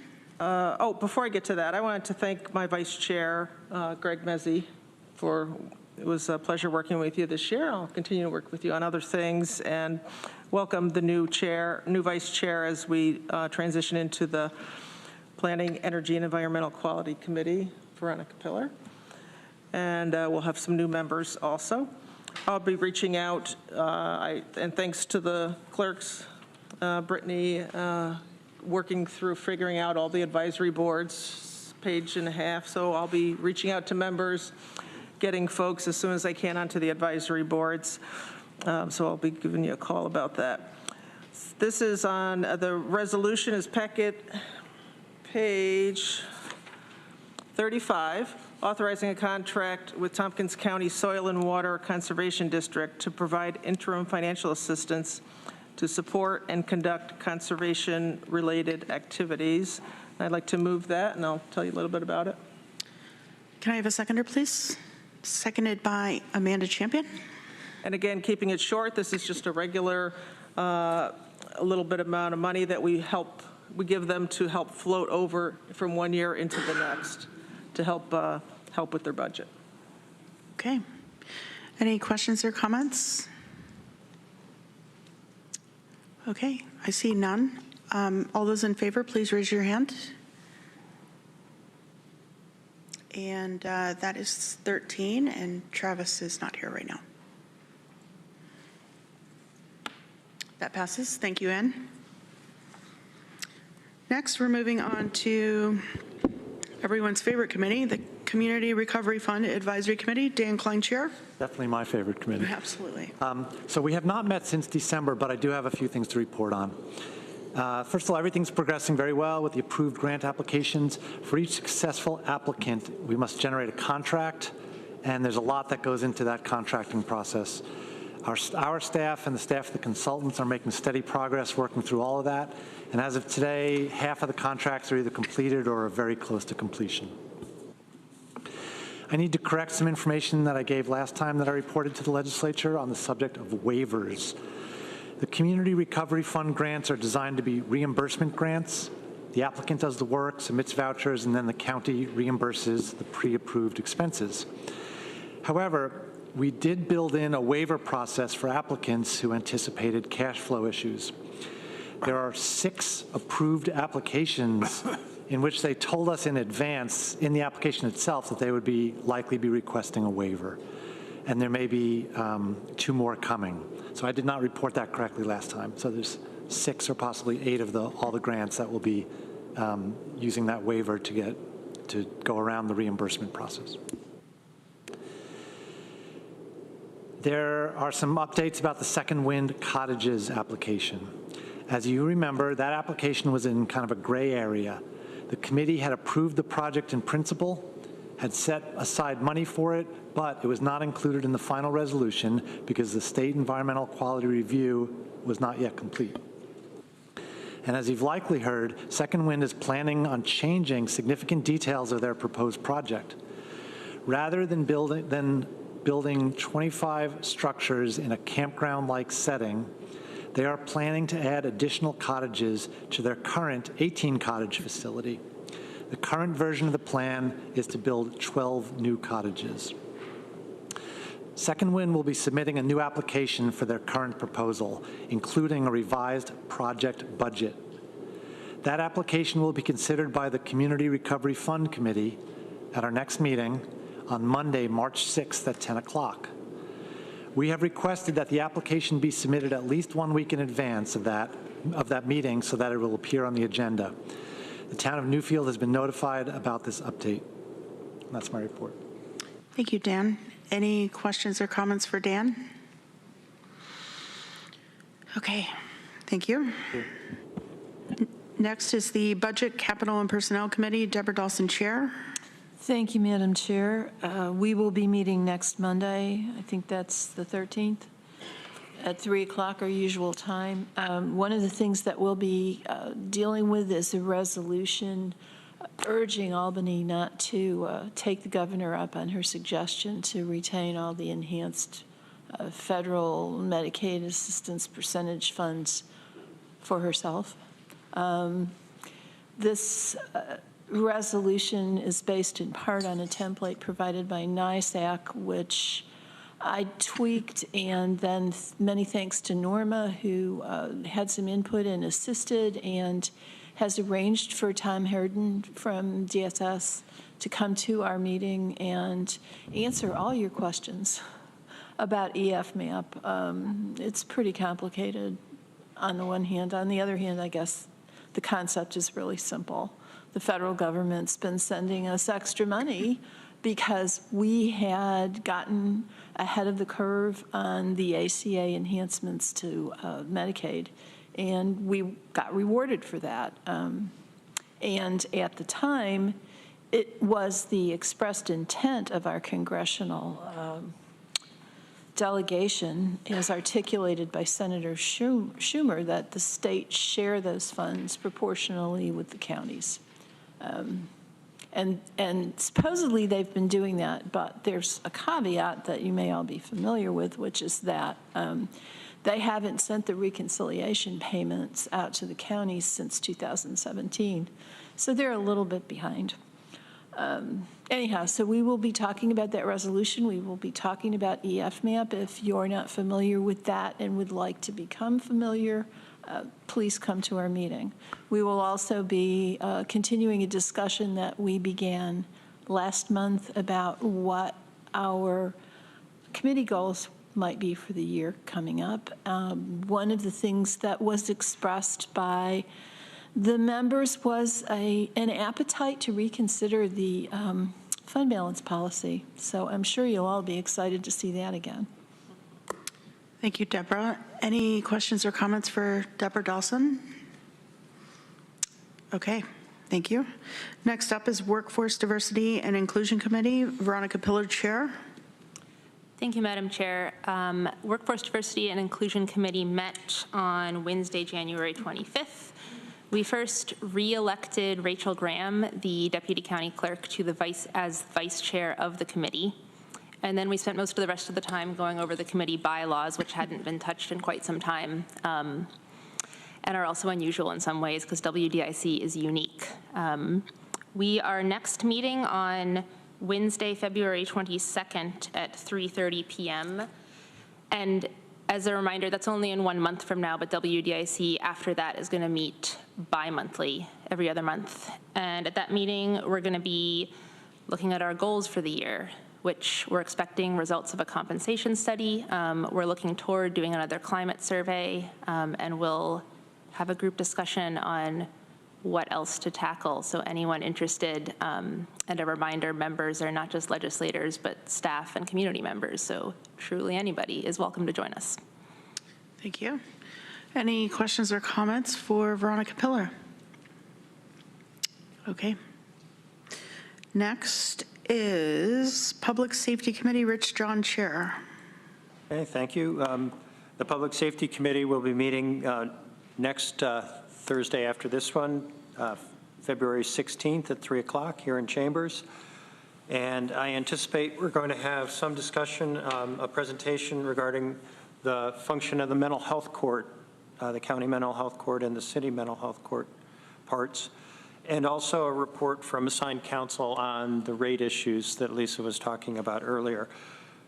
Other than that, I had mentioned earlier the jail numbers are a little bit high. We're at 58 in and 5 boarded out right now. And so that is higher than we've been averaging over the last several years.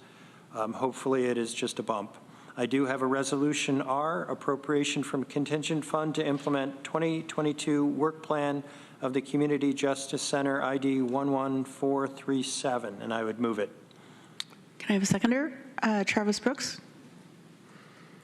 Would you like to talk to the resolution? Sure. This is the application of budgeted funds to do what we had set out to do in reimagining public safety from our side. Any questions or comments for Rich? When was that placed in contingency? Lisa? So this action would, well, these funds were in the 2022 budget, and because we did not have a past agreement with the city until December of 2022, the majority of these funds were not spent in 2022. So they would go at the end of 2022 into the fund balance.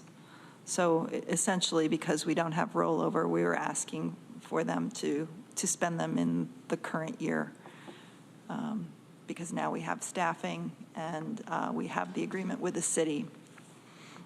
And my understanding is the 2023 work plan is passed or is? Yes, it's included in the 23 budget. But the city side as well is? Correct. Thank you. Any other questions or comments for the resolution? Okay. All those in favor, please raise your hand.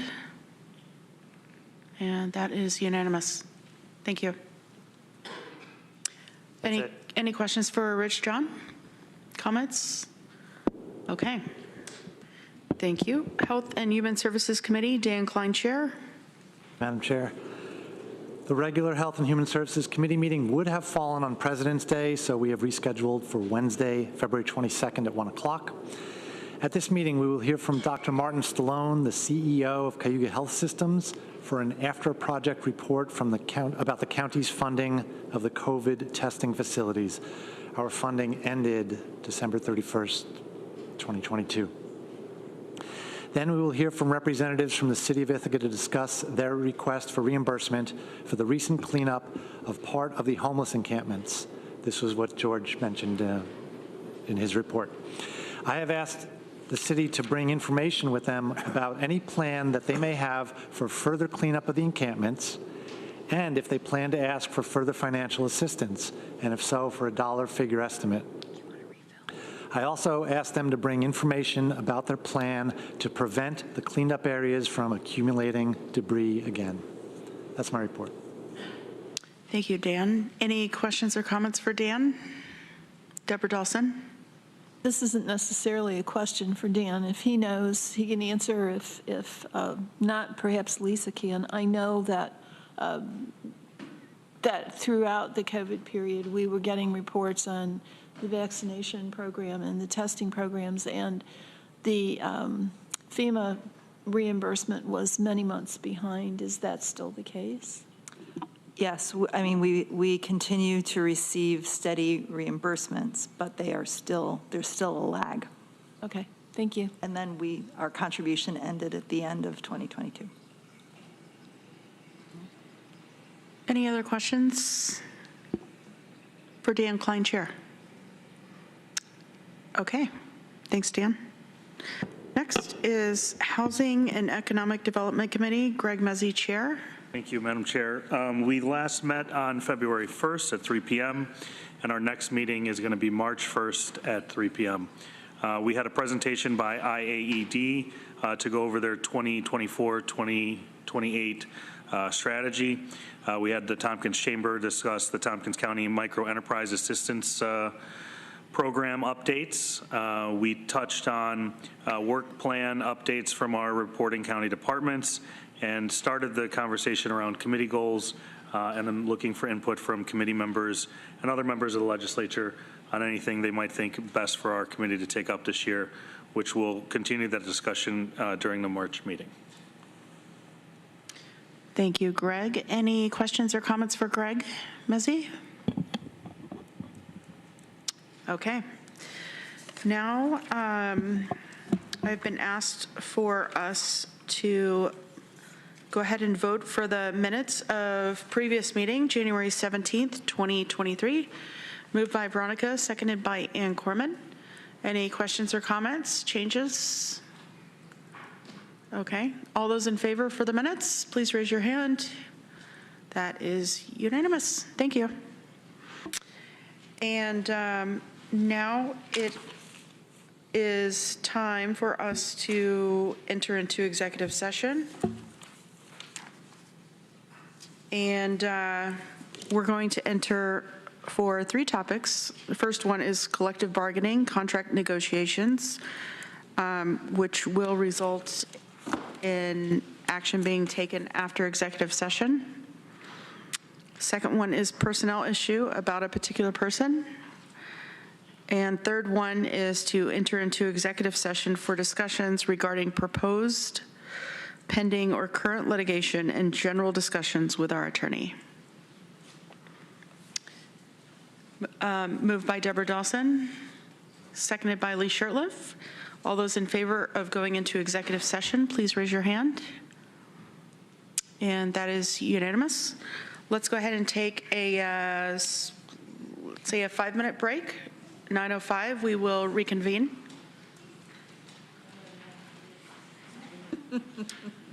Drew, I don't think we need you tonight.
Okay.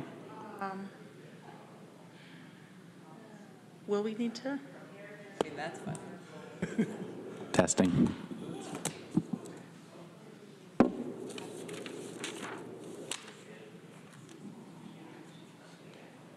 right, so they're good to go? All right. Thanks, Have all Rob. the amendments written down? I do not. Okay. Good to go. You got it? You're live on YouTube, it's being recorded, and it's on cable. Okay, thank you. Welcome back after executive session, and we do have one resolution. I'm going to ask Rich John if he could move that out of. Yes, I'd like to move legislative approval of an emergency wage adjustment for the Tompkins County Corrections Department, ID number 11488. And there will be a couple additional bits of language, but I'd like to get the motion on the floor, so I move it. Okay, moved by Rich John, seconded by Travis Brooks. Katrina, do you have the language? I do. We added 2 resolve statements. The first is resolve further that the temporary sign-on bonuses will sunset after 6 months or until current positions are filled, whichever comes first. And resolved further, the overtime will take effect, Resolve further that the pay increase will commence at the start of the next pay period, and sign-on bonuses will take effect for anyone hired after January 1st, 2023. And I would consider those friendly. Is there someone that wants to make the amendment?